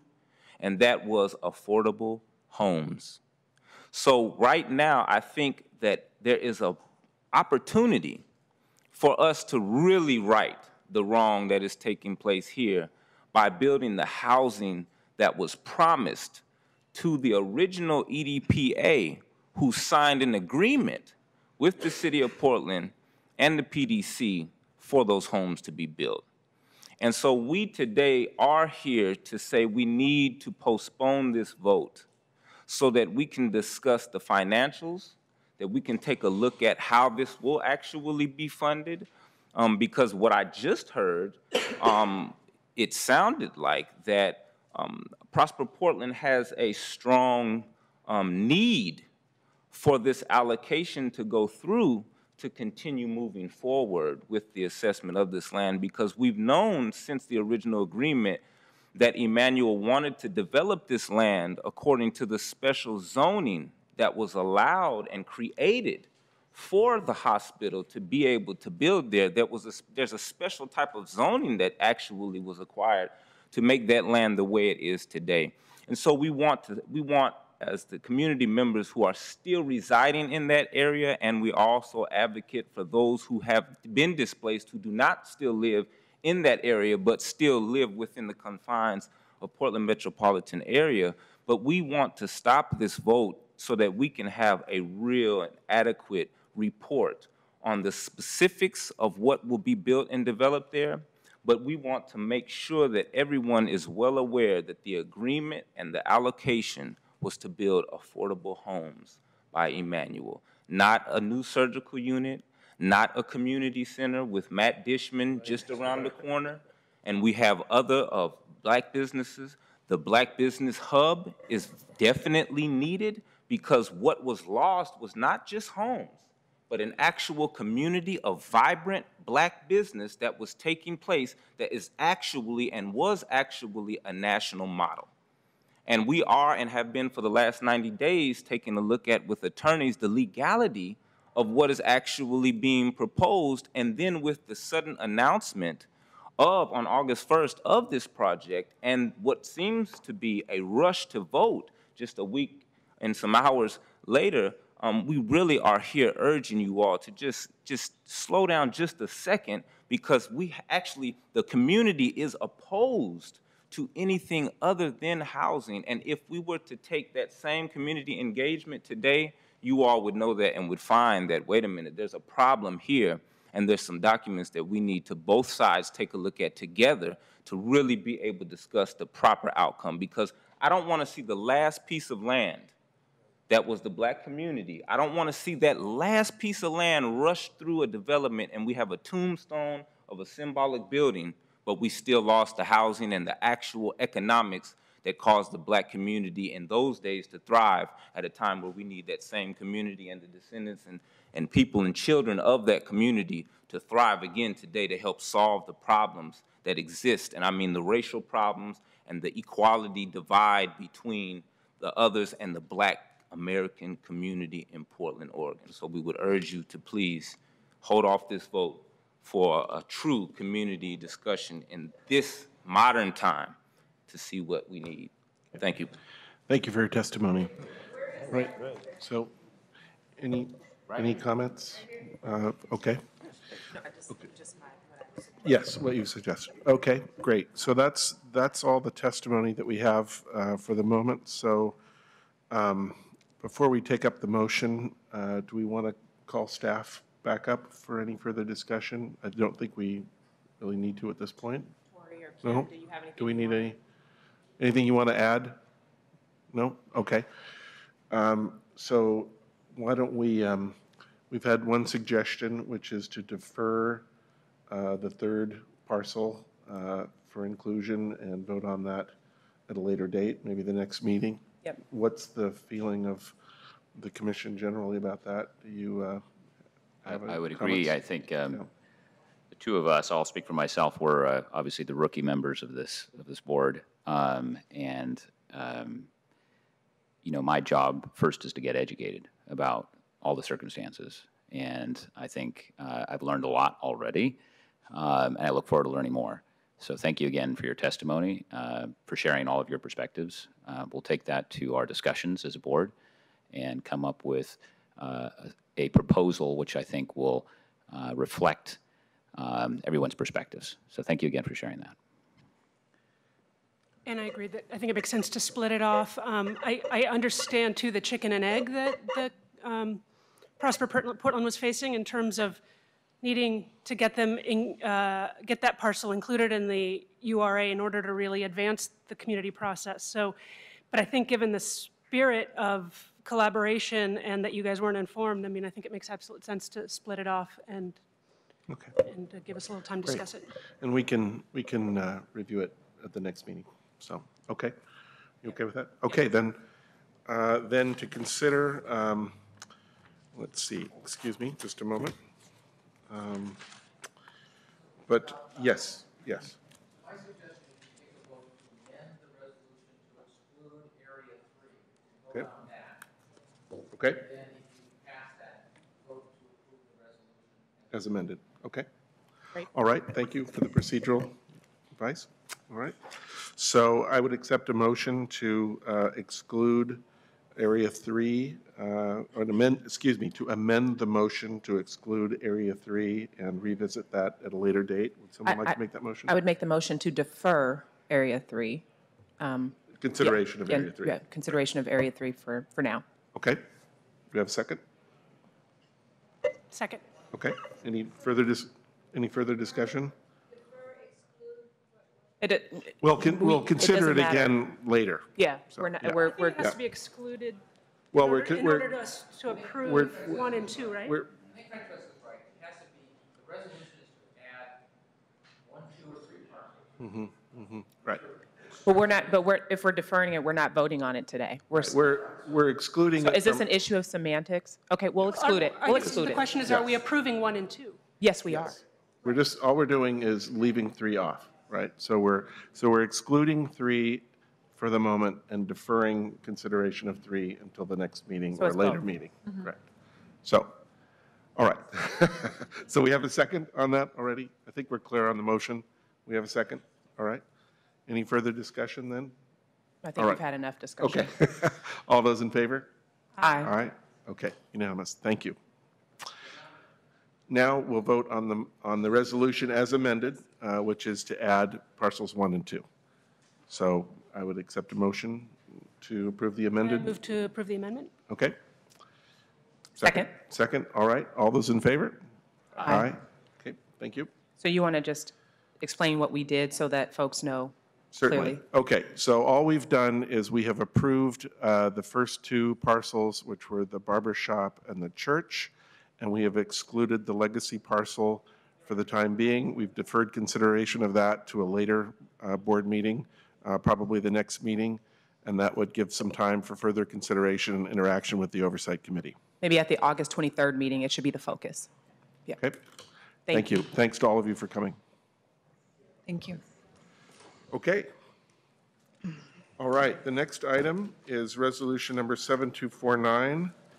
This is an information and action item, an update on the Small Business Technical Assistance Partnership and authorizing a subrecipient contract with Portland State University to implement a portion of the Small Business Technical Assistance Partnership during fiscal year 2017 to 2018.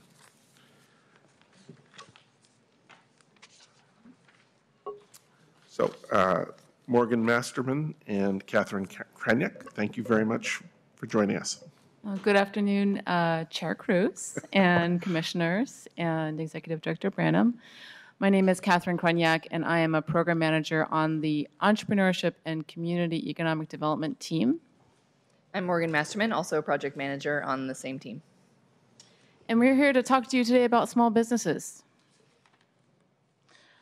So the information item we're bringing to you is called the Small Business Technical Assistance Partnership, which is a portfolio approach to supporting minority and women small businesses and creating a more efficient and effective service delivery system.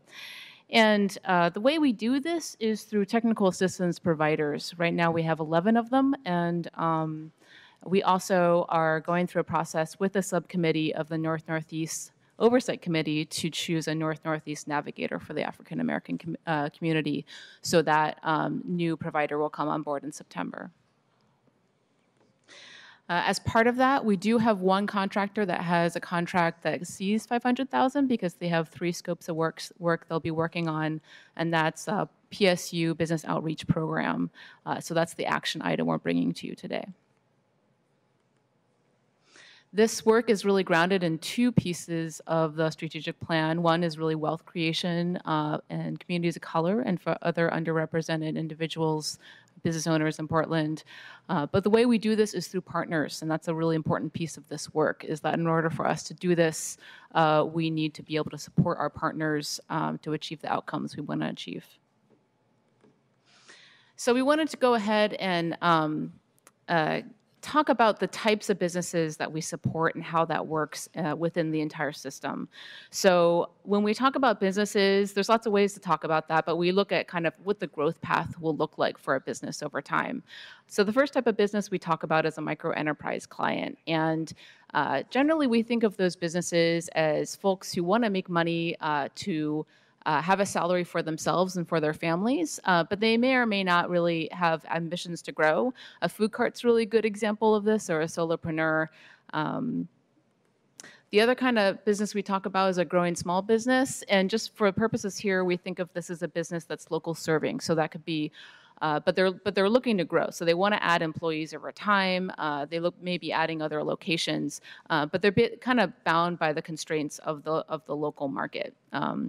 So for these 2 types of businesses, we often talk about the micro enterprise and small business development program. We also have a number of loan products, financial products for these businesses, and the Increase project. And we'll get more detail about those programs in a moment.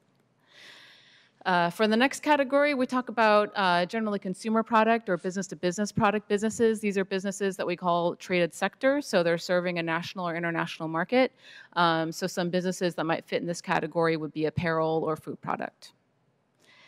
And then finally, we serve entrepreneurs who more or less are tech companies. So they don't take a lot of capital to scale. Their trajectory might be that sort of typical hockey stick growth that a venture capitalist or angel investor would look at. So, and for these last 2, we'll talk about Startup PDX Challenge, Inclusive Startup Fund, other programs really oriented towards these entrepreneurs. So the problem that we're solving with the SB TAP is that when you're working in communities of color and you're working in different cultural affinity communities, an entrepreneur is an entrepreneur, and what their ambitions are, it's important that they have the opportunity to pursue whatever business opportunity they want based on where they're at in their journey. So if there's a restaurant, they've got a food product they want to scale, we want to make it easy for them to get those services. If they're a restaurant and they have a tech idea, we want to make it easy for them to get access to those services. So that's the idea behind SB TAP. So we'd like to take a minute to share a little bit about the progression of our various programs with you. In 2012, we combined 2 existing programs to create the Micro and Small Business Development Program. This program provides long-term one-on-one advising and technical assistance to our low-income business owners through nonprofit partners. Annually, we serve about 300 clients, 80% whom are from communities of color. And we serve an additional 500 clients through our drop-in program in the Neighborhood Prosperity Initiative areas. Over the last 3 years, program graduates have created 487 jobs and increased revenues by a total of $13 million. 2014 was the year that we launched the Startup PDX Challenge with a focus on serving entrepreneurs of color and women entrepreneurs. We ran this program for 2 years. This was actually a startup incubator that then PDC, now Prosper Portland, ran. Actually, the second class was next door.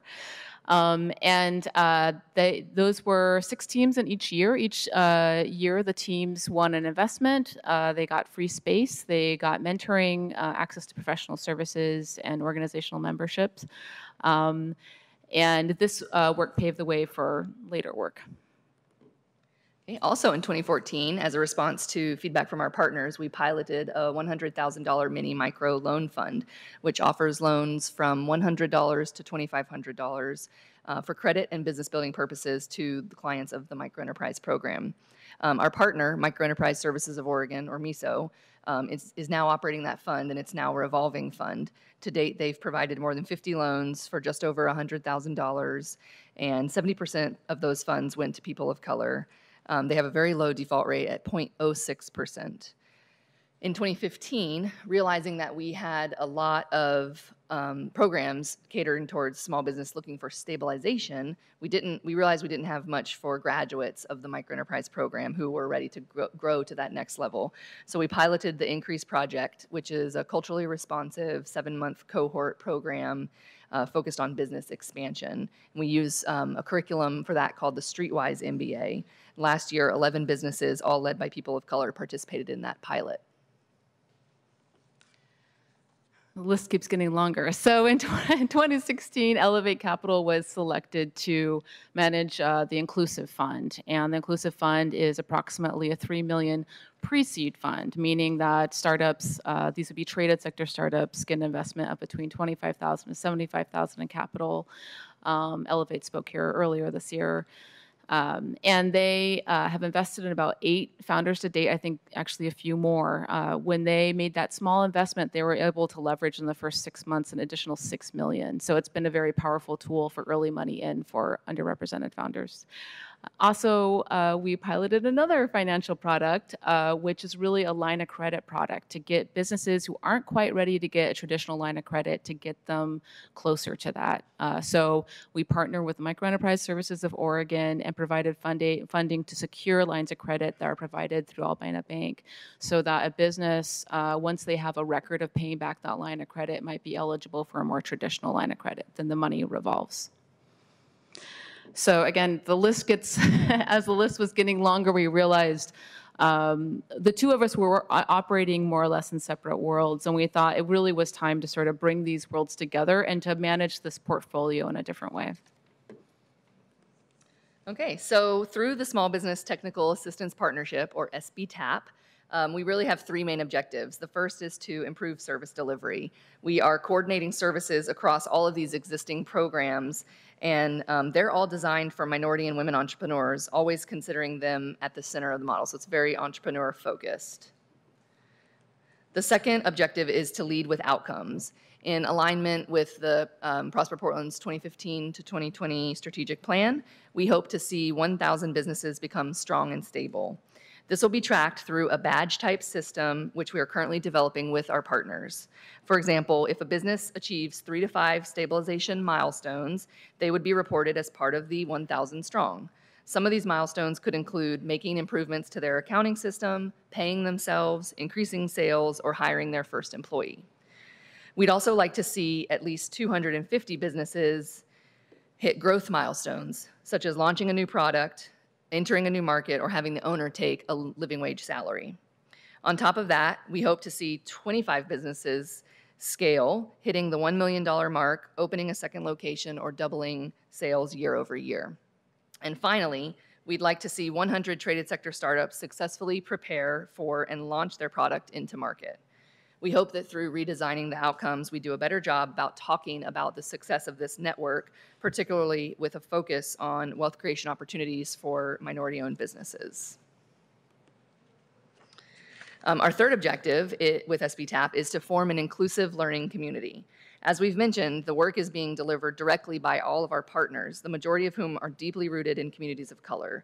These partners form the SBTAP Community of Practice. The Community of Practice includes 11 organizations, all playing unique roles, but they all focus on serving entrepreneurs of color or women entrepreneurs, whether they are high growth or microenterprises. In this community, we're working to develop a shared mission and values and a shared language around racial equity. We convene the Community of Practice monthly and in committees to encourage collaboration and innovation in developing our inclusive entrepreneurship ecosystem. We do have a lot of partners in our audience. If you guys want to just give a wave out there, part of our SBTAP network supporting us today, and you'll get to hear from several of them. So we do have testimony, but and we also had a video, and I'm just wondering in terms of time, is it just 1 minute? Yeah, so we do have 1-minute video we want to start with, and then we'll have testimony.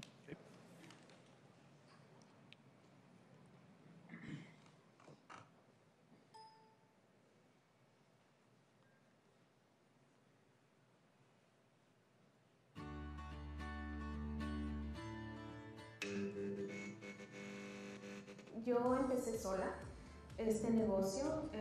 Fue una etapa muy fuerte de mi vida, pero mi sueño era como llegar muy lejos. Entonces abrí el primer parte, que fue para cabello. Tengo una licencia amplia que es cosmetología y cubre cualquier servicio. Yo quise ampliar mi salón para ser reconocida en el mercado hispano, ya que habemos muchas personas, por ejemplo mujeres, que queremos lograr nuestros sueños, queremos salir adelante y queremos enseñar que uno como mujeres podemos llegar a donde nos proponemos. Yo amo mi trabajo, amo lo que hago y la apariencia tiene mucho que ver para cómo nos sentimos nosotros mismos. Por esa razón quiero ofrecer eso a las personas y que la gente tenga la confianza de venir hacia mí y pedirme la ayuda que necesite.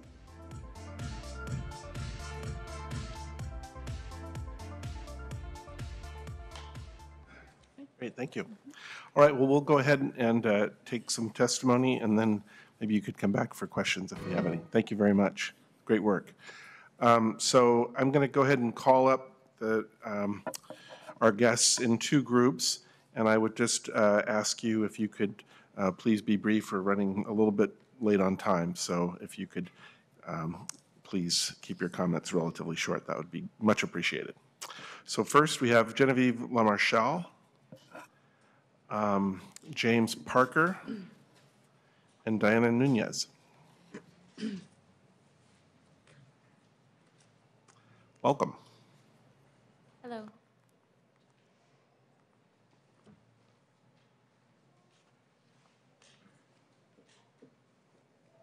Thank you for coming. Me first? Please. Hi, so my name is Genevieve, and I am one of the original founders of the Accelerate Fund, which is a what we're calling a peer lending fund that is designed for high-performing women-led businesses in growth stage. So Accelerate Fund started in my kitchen only about a year or 2 ago, and we didn't mean to start a fund. People were just gathering, and I was buying chickens from Whole Foods and getting salads and teaching entrepreneurs how to do sales. And it was because we found that there was just this overwhelming need for growth, and what we didn't know at the time, but then later came to recognize was a gap in capital financing for high growth businesses. So we were not yet at growth stage at that point, but over time, as we learned how to build sales pipelines and learned how to scale our companies, we got together one day over coffee and discovered that collectively each day that our group of fledgling little businesses was out there looking for financing, we were losing $20,000 a day as a group. And so the funding we sought at the time wasn't needed to fuel, what we were competing against, which was fueling the stereotypical startup culture artifacts, T-shirts and cool offices and kegerators and all that stuff. We were needing desperately to hire employees. Many of our jobs that we had to fill were livable wage jobs. I personally hired a lot of people from retail and things like that. So we were also looking for just working capital. We weren't looking for money to survive. We really, really needed money to grow. Our businesses were profitable and growing, and we were ourselves just sort of at this point where we could not bootstrap anymore. So, we were finding ourselves really not like losing, but we were being compared to businesses that really weren't like ours in terms of the venture capital model. And, I'm very familiar with how venture funds also vet businesses because I do venture capital myself. And we were just falling in this unique unique gap. And so we discovered that this gap was where we weren't eligible for bank financing. Many of us didn't have collateral to be able to put up for a bank, like a house or something. We hadn't been in business for 5 years, and we were growing faster than 10%. So we were a little bit scary to banks, and they didn't want that. We also didn't fit the traditional venture model for many, many reasons. And we were just also at the point where we could no longer write personal checks into our businesses, where we hadn't been paying ourselves, where, you know, things were really starting to suffer for years. And, you know, we looked and said, you know, my business has grown 2x, 2.5x, 275%, you know, year over year, yet we can't grow. You know, and there's really something, you know, that kind of gets to a tipping point where more sales doesn't necessarily help. We really discovered that there was a need for this because a lot of businesses, not just ours included, had to turn to predatory loans. There's like a payday lending industry of business loans, and they hurt a lot of businesses. And as we started talking with businesses, women-led businesses, minority businesses, and just businesses in general, we found out a lot of people were turning to these predatory business loans. So I think it just kind of goes without saying that there's a really huge need for a financing model like the Accelerate Fund to fund underrepresented entrepreneurs like women, although it seems like we shouldn't necessarily have to be women shouldn't be underrepresented, but we are. And it goes without saying also, based on the strength of the current pipeline of the Accelerate Fund as it is today, access to growth capital and a really, really strong education and mentorship model for businesses like the ones we have in our pipeline, as well as ourselves, could just open the floodgates for a lot more flourishing and extremely inclusive businesses that would be right here in our state, as well as in this metro area. We've got companies that are lifestyle apparel companies that are growing really fast. We've got CPG businesses, and we have technology and software as well. So in addition to just sustainable, reasonable funding for high-performing women-led businesses, we're calling this, in a way, mentor capital. It has an extremely strong accountability model, in a lot of ways inspired by microfinance. And it is not in any way lacking in rigor, not in any way lacking in financial underwriting, in comparison to venture financing or bank financing. And essentially, the program was just designed for entrepreneurs like us to help entrepreneurs just do what we want to do best, which is grow and contribute to this community where we live. So we're greatly looking forward to a partnership with SBTAP. STAP. Thank you. Yeah. Sir.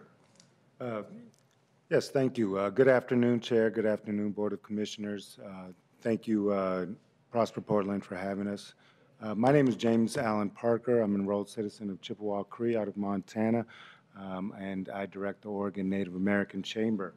For 20 years, ONAC's work has been guided by the belief that Native American businesses are a foundation for emerging Native economies that would provide employment and educational opportunities and allow our Native communities the opportunity to break the generational cycles of poverty. Today, we carry that belief forward and continue to work toward a brighter future with a thriving and connected Native American community that empowers its business leaders with resources, partnerships, and services that ensure the success and support the educational aspiration of community members. ONAC has maintained strong ties with local and city, state agencies, including Prosper Portland. We previously had contracts with Prosper Portland and looking forward to continuing our successful relationship with this important agency that's tasked with job creation, innovation, and economic opportunity for all people in Portland. The Small Business Technical Assistance Partnership Network of Prosper Portland is an intuitive and thoughtful opportunity, one in which we find ourselves already fully invested. ONAC, through its statewide initiative, the Oregon Native Enterprise Coalition, or ONE Coalition, is following a similar strategy, seeking to leverage the inherent strength of service provider partnership network, committed to increasing the success of underrepresented Native Americans in entrepreneurship and business development programming, with our, through acting in a cohesive and intentional model. Our goal is to improve access to entrepreneurship, business development programming, new capital raising tools towards economic independence for Native Americans in Oregon. We're excited to participate in this new strategic model here in Portland. Great. Thank you, sir. Ms. Nunez. Hi, welcome. good afternoon, Chair Cruz and commissioners, new commissioners. Kimberly, thank you for having me here. I represent the Hispanic Metropolitan Chamber. I'm the president. We are partners with Prosper Portland and formerly PDC since 2004. So we have a long partnership of providing small business technical assistance. With your partnership, we have served over, I have some numbers, 3,500 small businesses have received one-on-one technical assistance. We've grown over $11 million in financial transactions, and we do this with our specific one-on-one technical assistance services working with our business development coordinators. We'll take an entrepreneur who walks through the door. We're bicultural and bilingual, and so we represent many Latino Spanish businesses. Fabi Businesses was one of them that you did see here today. And we will work with them from whatever level they walk through our door. So it may be from just beginning their business plans all the way to growing their business by accessing more capital or adding more employees. So whatever their needs are, we can cover them. And what we do with those businesses is we build trust and relationships first before we build their businesses. And we have seen that that's been extremely successful. And we're appreciative of the continued partnership that we will have with Prosper Portland in this small business technical assistance program. So thank you. Thank you very much. Thanks to all of you for your testimony. Appreciate it. All right, our next group is Mr. Abdi, Khadro Abdi, Herb Jenkins, and Chauncey King.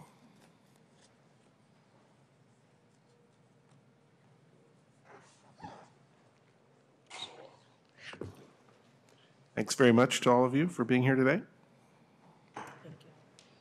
Would you like to begin? I'm Chauncey King. I am the owner and founder of Royalty Spirits. We produce Myru Vodka and Rex Whiskey. I was first introduced to Prosper Portland. I was a winner of the PDX Startup Challenge back in 2015. Excuse me. I received several services throughout some of the partners. One in particular, MISO. I was able to secure my first SBA loan about 6 months ago. And I've also received services from the PSU Business Outreach Program as far as marketing, strategy, building my website, and also working on my profit and loss. I've also received bookkeeping services as well. Throughout this whole interaction with Prosper Portland, I've met several people throughout networking events. My business has grown. I was able to produce 2 new products this last year. That's pretty much it. Great, thank you. Good afternoon, everybody. My name is Khadra Abdi. I'm from Somalia. I came 2005 as refugee. 2007, I started the business for childcare, and I was 3 years. And after that, I decided to share the business to share my culture food for the American. And I started the restaurant. I opened the restaurant. IRCO was helping me for that, to make, the employee, to making, plan. They helped me 3 years for that. And I had the contract 4 years, and 4 years was ended, and then lease. And I closed the restaurant after that, and I decided to start the product to making Somalian hot sauce, and BSU Business Outreach Program helped me for the making, the labeling, or, the making for the marketing. They helped me, still last year, the end of the last year, up to now, they are helping me. And And this summer I'm making, you know, the market. I go the market and market farmers market, Manhood farmers market, and Columbia farmers market, and also Woodstock farmers market, because I want to teach my product to, you know, they're making for the dad to sell there. And also, you know, the market of Joyce, you know, they take it, you know, my shelf life of my product now in there. And really, I'm working hard for, you know, to get, you know, more growing my business. And I'm so lucky now, really, I have, you know, the advisor business. So I am good. And also, I'm making catering. If you're interested, you know, you can contact me. And thank you, everybody. Thank you for coming. Yeah. Sir. My name is Herb Jenkins. My company is Smart Traffic Control Cones. I'm not from here. I've lived in Portland for 20 years. I live on the corner of Killingsworth and Albina, and I've been involved in some neighborhood things, and I've been out there kicking around and trying to figure out how to discover a way to develop a public safety product and service. It has to do with traffic control of pedestrians as well as vehicles. And I didn't really have much traction until I contacted PDC. They gave a class that was put on by TIE, which is a global company and nonprofit. And through that process, I took their class last November and December. And after that, I was referred to OSU, the RAIN, I almost said elevator, incubator, sorry. And I have made some really significant contacts through that process. And I'm going to just cut this real short. I met a group there, it's an acronym, it's ASK, Air Science for Kids. They have a class of 6th to 8th graders at PCC Sylvania campus on Killingsworth. And they have built airplanes at the Aurora Airport for the last 4 years. This year, they just switched over to drones, which is something that would be of interest to me for my innovation. And I've asked them to help me build a proof of concept prototype. What I'm proposing is to allow them through STEM to get educational opportunities, but also to build products for responders, particularly like for the police and fire. And I would like to see a way for communities, underserved communities, to be able to build a bridge to public service. And I think that could solve an awful lot of problems, and I would love to be a part of that. And I really came here to thank you and to edify you. Your program is absolutely wonderful, and I am so optimistic. I can't even put it into words. Thank you, thank you, thank you. Great. Thank you, sir. Thanks very much for all of your testimony. Any questions or comments? Thanks. All right. Thank you. Thank you. All right. So Morgan and Catherine will come back. And do the commissioners have any questions for staff? If not, we'll go ahead and vote. I think these programs are great. I've really enjoyed participating in some of them and being affiliated around the edges, and I just think you do amazing work. So it's really exciting. Thank you. So thank you. All right. So then I would accept a motion to approve resolution number 7249. So moved. Second? Second. All right. All those in favor? Aye. All right. Aye. Okay. Thank you very much. Thank you. Next time you're at Market of Choice, check out Cadro's hot sauce. Okay. Make sure to buy Royalty Spirits, Rex Whiskey. What's the hot sauce called? Oh, it's Alamine Products. Great. Thank you. All right. So next we have an information item, an update on workforce development services. And this is Bobby Lee, the Economic Development Director, and Morgan Masterson again.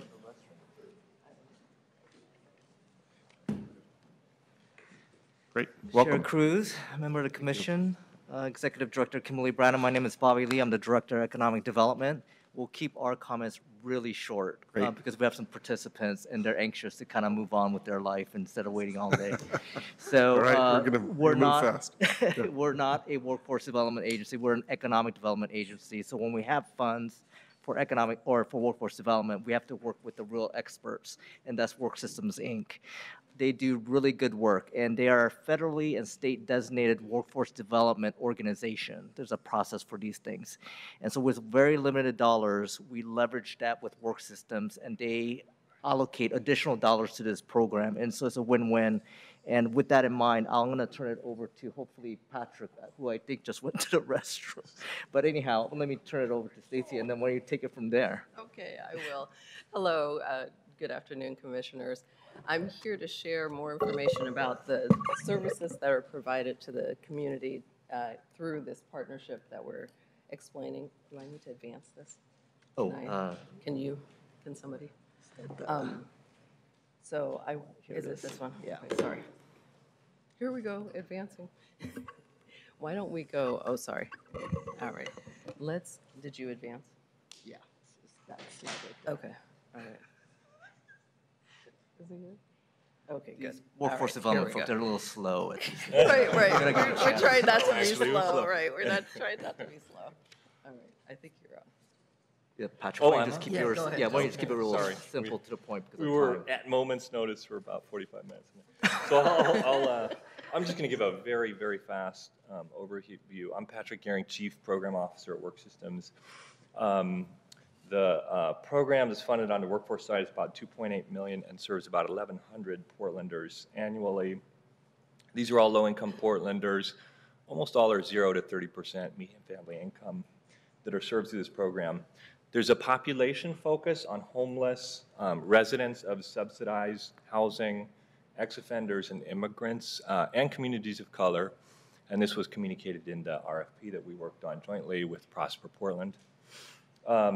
Funding from Prosper Portland supports career coaching provided by a network of community-based organizations that have strong relationships with the population served. And the design of the program ties the strength of our community-based partners with the strength and resources of the public workforce system. Those are things like occupational training, ties to sectors that both Prosper Portland and Work Systems focus on, housing support and other kinds of support. I should mention that it's a really strong partnership that brings in additional resources that both on the Prosper Portland and Work System side. We add to this core investment about $6 million of federal, state, and local funds. These are sector grants, federal matching grants, state monies, local monies.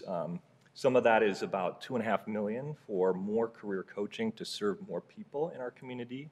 About $1.8 million for occupational training to support entry into our common target occupations and target sectors, clusters.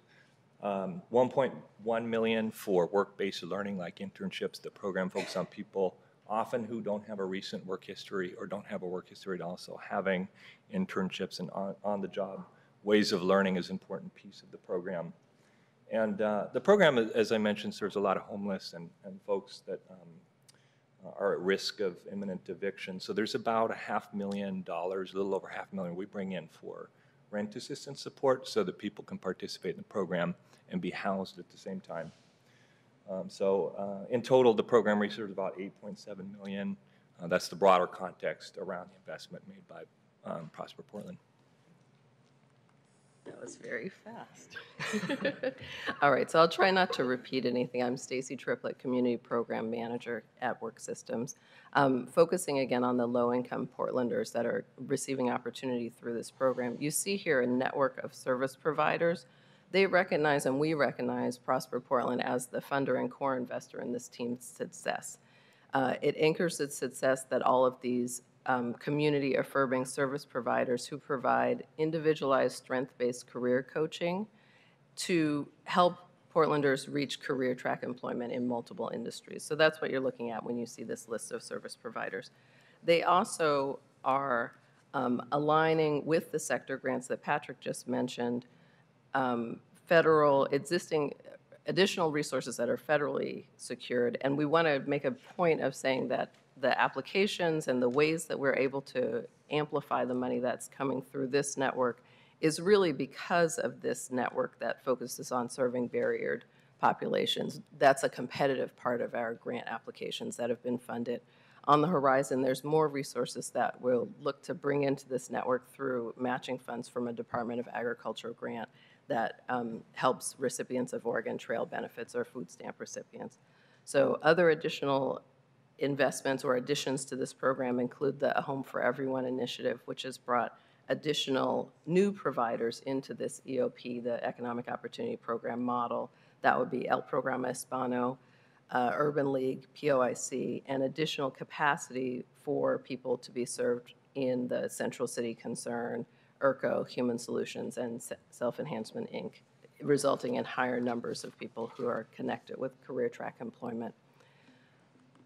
There we go. So here's our accomplishments to date, and that's the network hour, not just the people that you see here. So we're trying to speed through so that you can hear testimony from people who have actually been participants in the program. Just to dig in a little bit of how this network does it, they deliver 2 phases of services, intensive phase and retention and advancement phase. So intensive phase services speak to the stabilization of people's lives so that they can focus on their employment goals. So there are support services that are provided, then career mapping and exploration, job readiness, and then in the retention and advancement phases, you're looking more to an ongoing proactive engagement from the career coaches in the community network.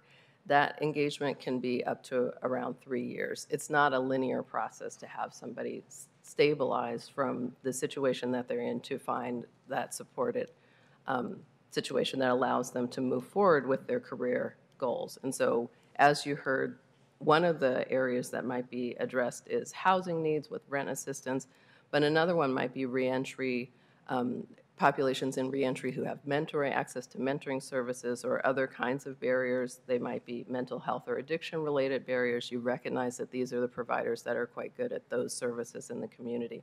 They form a very strong network. The type of funding that might be available or the type of gaps that might be provided through support service funding are things like technology access for individuals, childcare, textbooks, transportation, or even industry-specific training costs like scrubs or medical tests or things like that.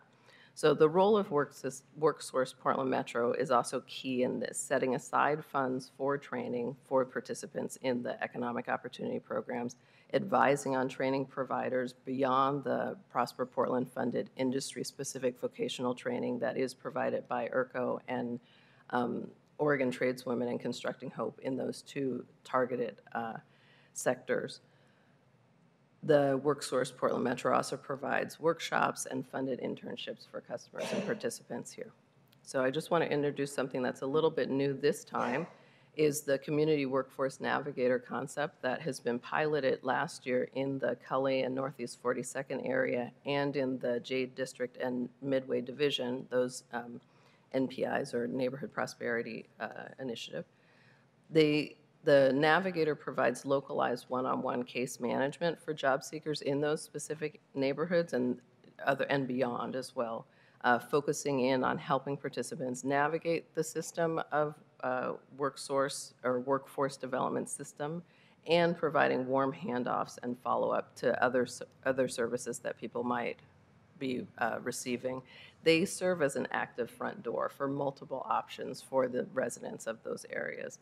They build relationships with the local employers in that area, and they provide group activities and highly visible outreach. I actually met both of the navigators that we're talking about out and about in the community. So didn't meet them in a meeting or in the office. I met them doing what they do. Work Systems will manage these contracts this year, partnering with PCC and Southeast Works on service delivery, and a navigator is here today to provide testimony to give you a sense of how the year has gone or some of the stories that she knows from the front line of working with residents in the area. So I want to quickly stand in for the youth system. Not my side, but I'm doing it anyway. In this, you'll see that there's a network behind these accomplishments as well. So the network of recognized providers on this side include New Avenues for Youth, POIC, ERCO, NEA, and Portland Youth Builders.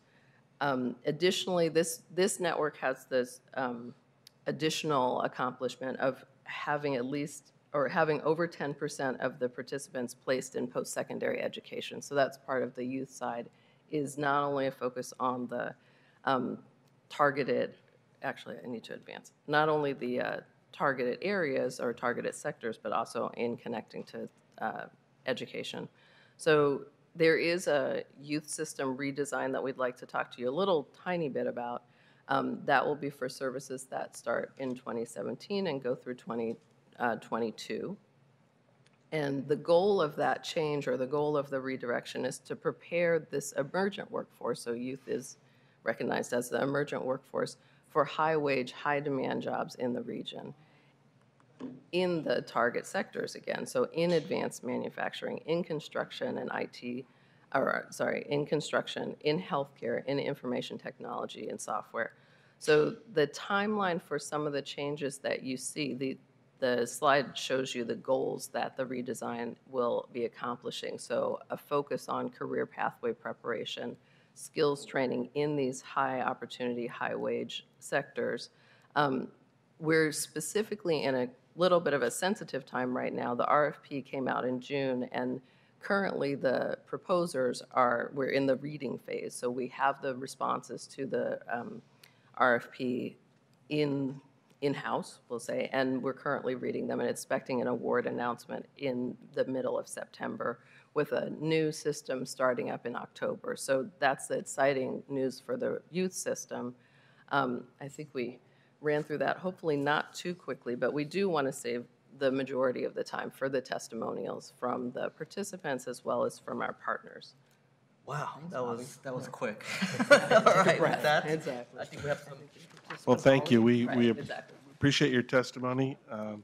We'll go ahead with the testimony of the guests as well. So thanks very much for coming. We appreciate that. Thank you. Holly and Lulu. Yep. Right. We're running a little bit past time, so Yeah. so if you could keep your comments brief, that would be much appreciated. Let's just all get. Apologies.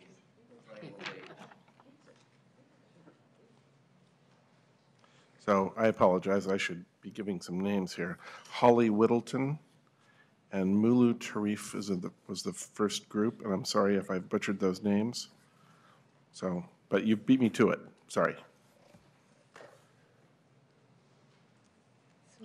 So would you like to go first, sir? Yes, sir. My name is Omri Dance, and I've been involved with POIC's Career Connect Network, work opportunities and training career prep program for over a year now. Over the past year, I have gone in a lot of different directions and was supported by this career prep program along the way. Through this program, I have had opportunities to explore different career opportunities, receive resource support, participate in internship opportunities, go to trainings, and have been connected to employment. Upon entering the POIC program, I attended a work readiness training and was placed in a SumWorks internship at the Rebuilding Center in North Portland. This was one of my first work opportunities, and it required hard hands-on work for an organization that gives back to the community through this summer internship. What I learned was how to write receipts and how to make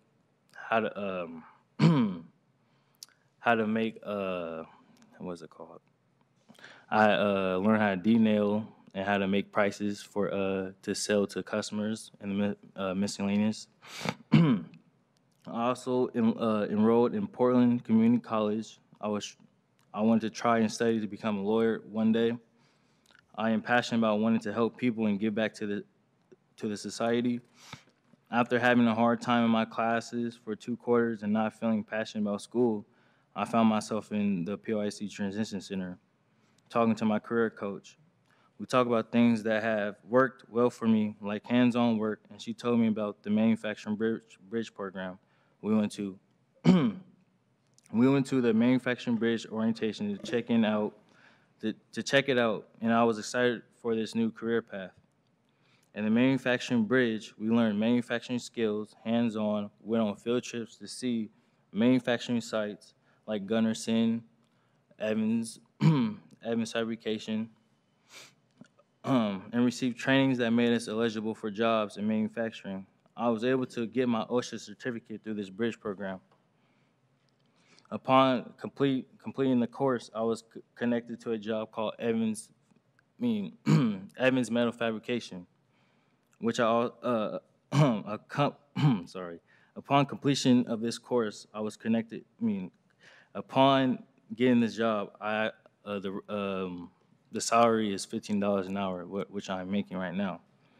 I am thankful for the opportunities that the PLAC CCN Career Prep Program has connected me to and the ways I have developed in my work experience in the last year.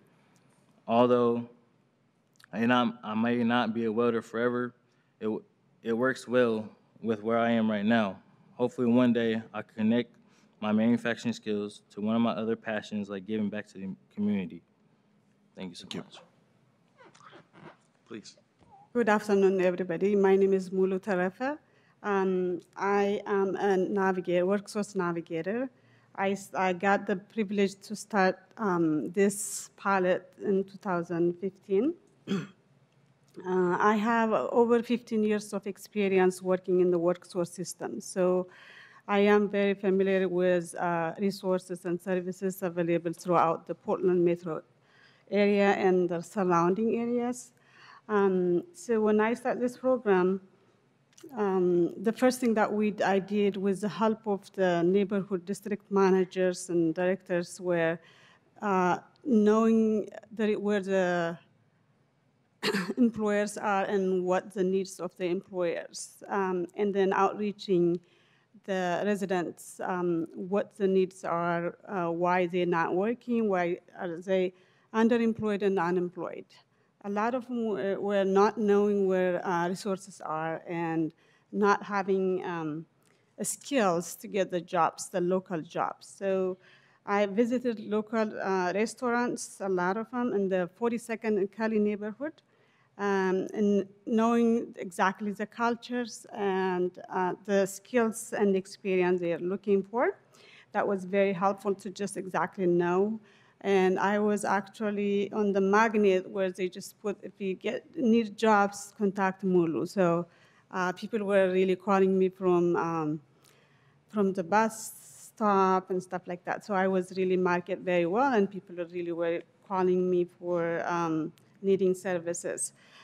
So on the business level, really spent a lot of time sitting down with supervisors, managers, line staff, HR people, why they are not hiring the local people. You know, they really make sure that they don't have skill, they don't come to us. And then on the other hand, knowing the local residents also in the area, connecting them with the resources, where the resources are, how they can access the workforce systems, using the human solution, how this works, a lot of services out there also. Working with GED, ASL programs, connecting them with PCC. I get also the privilege working. I live also in the 42nd area, so I also live in there, and then get to know people what they need. So then just like taking one-on-one and then sitting down, that's finding out that why they are not really working. Like I said, lack of education, lack of not knowing where the resources are. A lot of them, they didn't even know that Head Start program is really a free program for them. They don't know how to access actually the local resources. So I was that person, I was connecting them, working very closely, and it's been very successful. Because of that, we are stretching, we are hiring more navigators. I am so excited about that. So really my focus was really, warm handoffs to resources, making sure that, they can access what they are really missing, and connecting them with the skills and experience what the local businesses are looking for. So having them to work locally is really reduce their transportation time and really building relationship with each other. They are really proud that they're working where they are. So there's a lot of restaurants, again, banks, healthcares. I visited that and connecting. So I get the privilege to do that. Thank you very much. Thank you. Thank you. Good afternoon, commissioners, and hello, Kimberly. Thanks for the opportunity to speak today. My name is Holly Whittleton. I'm the executive director at Southeast Works. I've been there for 9 years and been working with the Economic Opportunity Program since that time. Southeast Works has been in the Lentz District since 1997 and was funded through this program through BHCD years ago. I actually started it about 2006, 2008. So we've got a lot of experience with this, specifically with our prisoner reentry employment program. We're working with 80 individuals who are coming out of incarceration. They are returning citizens to the community. Our work is to work on a 3-year case management model with them if they require that. We provide supports, which are provided through the program. We get a high number of males coming through that program, but we've also seen a high number of individuals coming through with pink-collar and white-collar crime, people with master's degrees who are making some pretty crazy decisions, at their work site that are affecting their lives. So it's not always just those individuals that are out robbing someone. It's a great variety of individuals that we're serving. We serve over 2,000 individuals that come through our door who have backgrounds, criminal backgrounds, prior criminal backgrounds. And this program specifically has got some great outcomes. It is the only program that we run that has a 1% recidivism rate. And we check that through the VINE system to make sure that we are validating that data in terms of whether or not they have recidivated or not. Most programs across the nation, 28, 30% recidivism rates. This one is incredible. The Professional Immigrant Credential Program is the second program that we also offer and have offered for a very long time for 40 immigrants and refugees who are coming from their home country. We call it brain waste because they might be at Fred Meyer stocking shelves while they're an accountant or a dentist or a doctor or a teacher.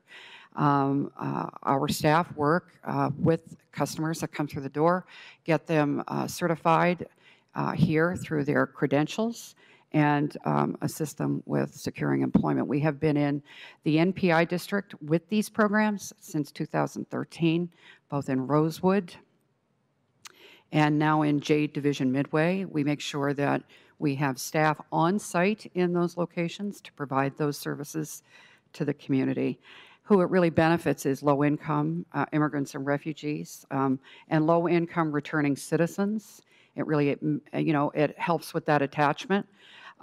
It helps employers because we have a skilled group of individuals within both of these pools, both returning citizens and immigrants and refugees. So we fill those needs of employers. And then on top of that, business in the local area really does benefit because these individuals are buying cars, they buy houses, they purchase goods from Fred Meyer and the local community. And so everyone benefits by getting these individuals into this program and attached. The wonderful part about this program was, and I know I've got time, 1 minute, was when it was integrated into the WorkSource Center, the leverage that came with that in terms of the WorkSource system, the leverage for people that are in low income who do not have access to the internet are able to come into our WorkSource Center, access the internet, be able to get, these cost-free services of occupational training, paid work experiences, free employment workshops. It opens the door and gives choice and opportunity to poor communities. And so the whole integration of the EOP program through Prosper Portland into the WorkSource system has been just an amazing change given the history that we've had with, delivering it since 2008. So I've left a note with you on that. I've also left a note with you on The neighborhood navigators, which we personally have had in the Rosewood area since 2013-14, and now working with Prosper Portland on the liaison for manufacturing and also the neighborhood navigator, much like what Mulu is doing now. So any questions? I can take those. If not, I'm moving on. Very quick question. I assume there are multilingual services that are provided? Pardon me? Multilingual services for? Yes. Yeah. Yes. Great work. Thank you. Great. Thank you very much for your time. Appreciate your testimony. Thank you. All right. I think we have two more folks to testify.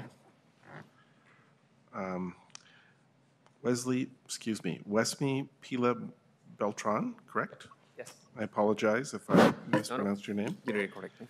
And Ludmila Puka, correct? Yep. Okay, great. Thank you. Sorry.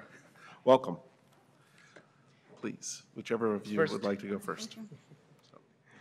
Hi, my name is Ludmila Puica, and I became a participant of Pathway to Success program in March of 2016.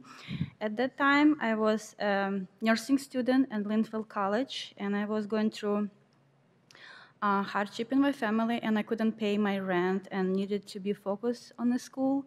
Pathway to Success helped me with transportation expenses, scrubs, and shoes.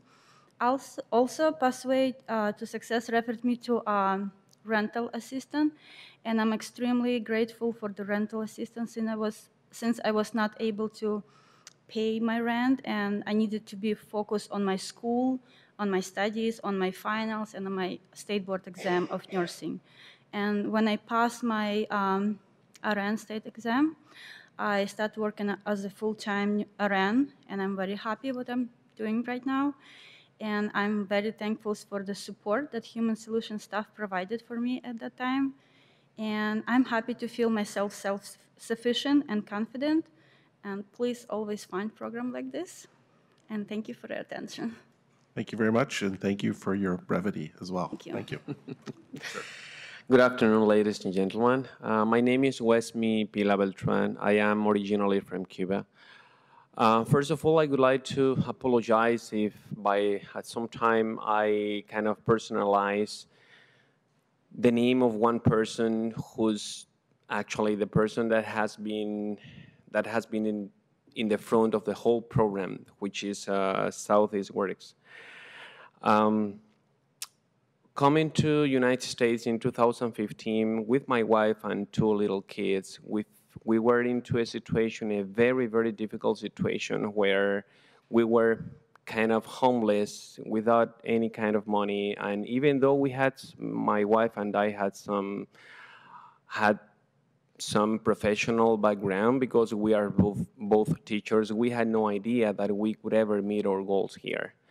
So coming here and meeting Lyuba Sinovkina, who works in Southeast Works, she provided us opportunities for both of us, especially me, to encourage ourselves into the path of teaching. She made all types of connections with Portland Public Schools and Human Solutions in order to pay our rent because, as I was saying before, we did not have enough to do everything at the same time.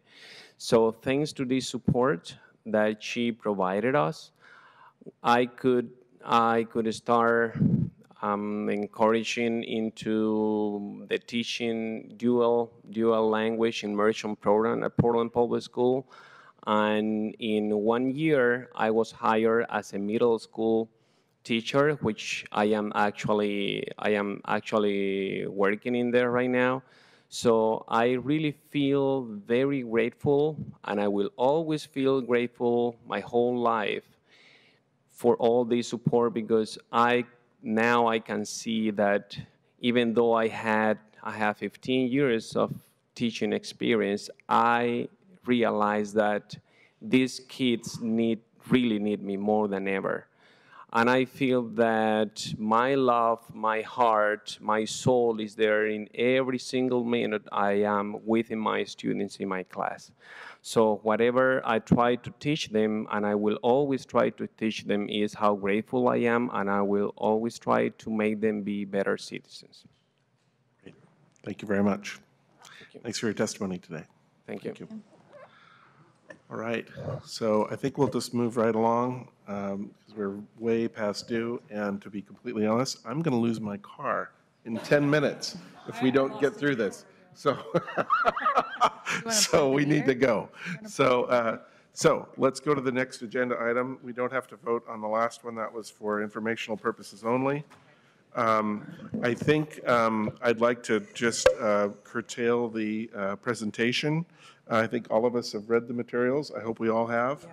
So what I would propose is that Commissioner Gambetti present her proposed amendment, if you have it handy. And we'll go ahead and vote on that. Okay, well, okay, okay. Yeah. Okay, well, okay, all right. I would appreciate brevity, thank you. So, welcome, thank you for coming. We have Dan Mells, excuse me, and Brian Gunn. Correct. From Mortensen, thank you. So we're just going to skip the presentation, so you guys can just say a few words, and then they're going to. Okay, superb. Let's do it. All right, everyone. So I'm not sure if you're familiar with Mortensen. However, we've been doing work in the local Oregon market for well over 30 years. We do a lot of work here in downtown Portland, a lot of it being hospitality, market rate housing, medical office buildings in the metro region and throughout the state, as well as environmental work. We have a great various areas of expertise. We recently completed the AC Hotel at 3rd and Taylor, which you're all very familiar with. That opened in February, is doing exceptionally well. The Hyatt Regency at Oregon Convention Center Hotel just broke ground last week. That's exciting. And we are here to pursue another great hospitality opportunity in the Cascade Station market. We feel it's a great market for a hotel, is well suited for it, and that it will be successful, create jobs, 70 approximately upon opening, and additional tax revenues, lodging revenues, as well as bringing people to the area to spend additional funds, local retail, restaurants, and really promote the local area. Anything else to add, Dan? That's it, what he said. Let's go home. Yeah. Thank you. Great. Thanks very much for coming, and sorry we have you at the end of the day, and time is short, so, but we really appreciate you being here. And we appreciate your good work, and we're excited about your projects. I went to the groundbreaking at the Convention Center Hotel project, and it's just very exciting work you're doing here in Portland. So thank you. Thank you. So. Yeah, in reading the materials, and when we were briefed, I had just noted that the sale price identified in the term sheet was based on a broker's opinion of value. And in talking with Kimberly, she had agreed that perhaps we should amend this so that it reads that it will be the greater of $12 a square foot, which is what was the broker's opinion of value, or the appraised value. So Prosper Portland was going to go ahead and pursue an appraisal on the property. So I am proposing an amendment to the term sheet that reads, quote, the greater of $12 per square foot or appraised value. Okay. Okay. Well then, I would accept a motion to approve, resolution number 7250, including the proposed amendment to the term sheet. Second. Moved. Yes. So moved? Yeah. And a second? All right, all those in favor? Oh, I thought you. Sorry, what? I'm ready to move. Okay. Yes. You're ready to, all right, all those in favor? Aye. All right, all right. Thanks very much. Thank you. Thank you. Excellent. Thank you. Thank you for coming. All right, then. I think that concludes the August 9th Prosper Portland Board of Commissioners meeting is now adjourned. Thank you. A little more robust.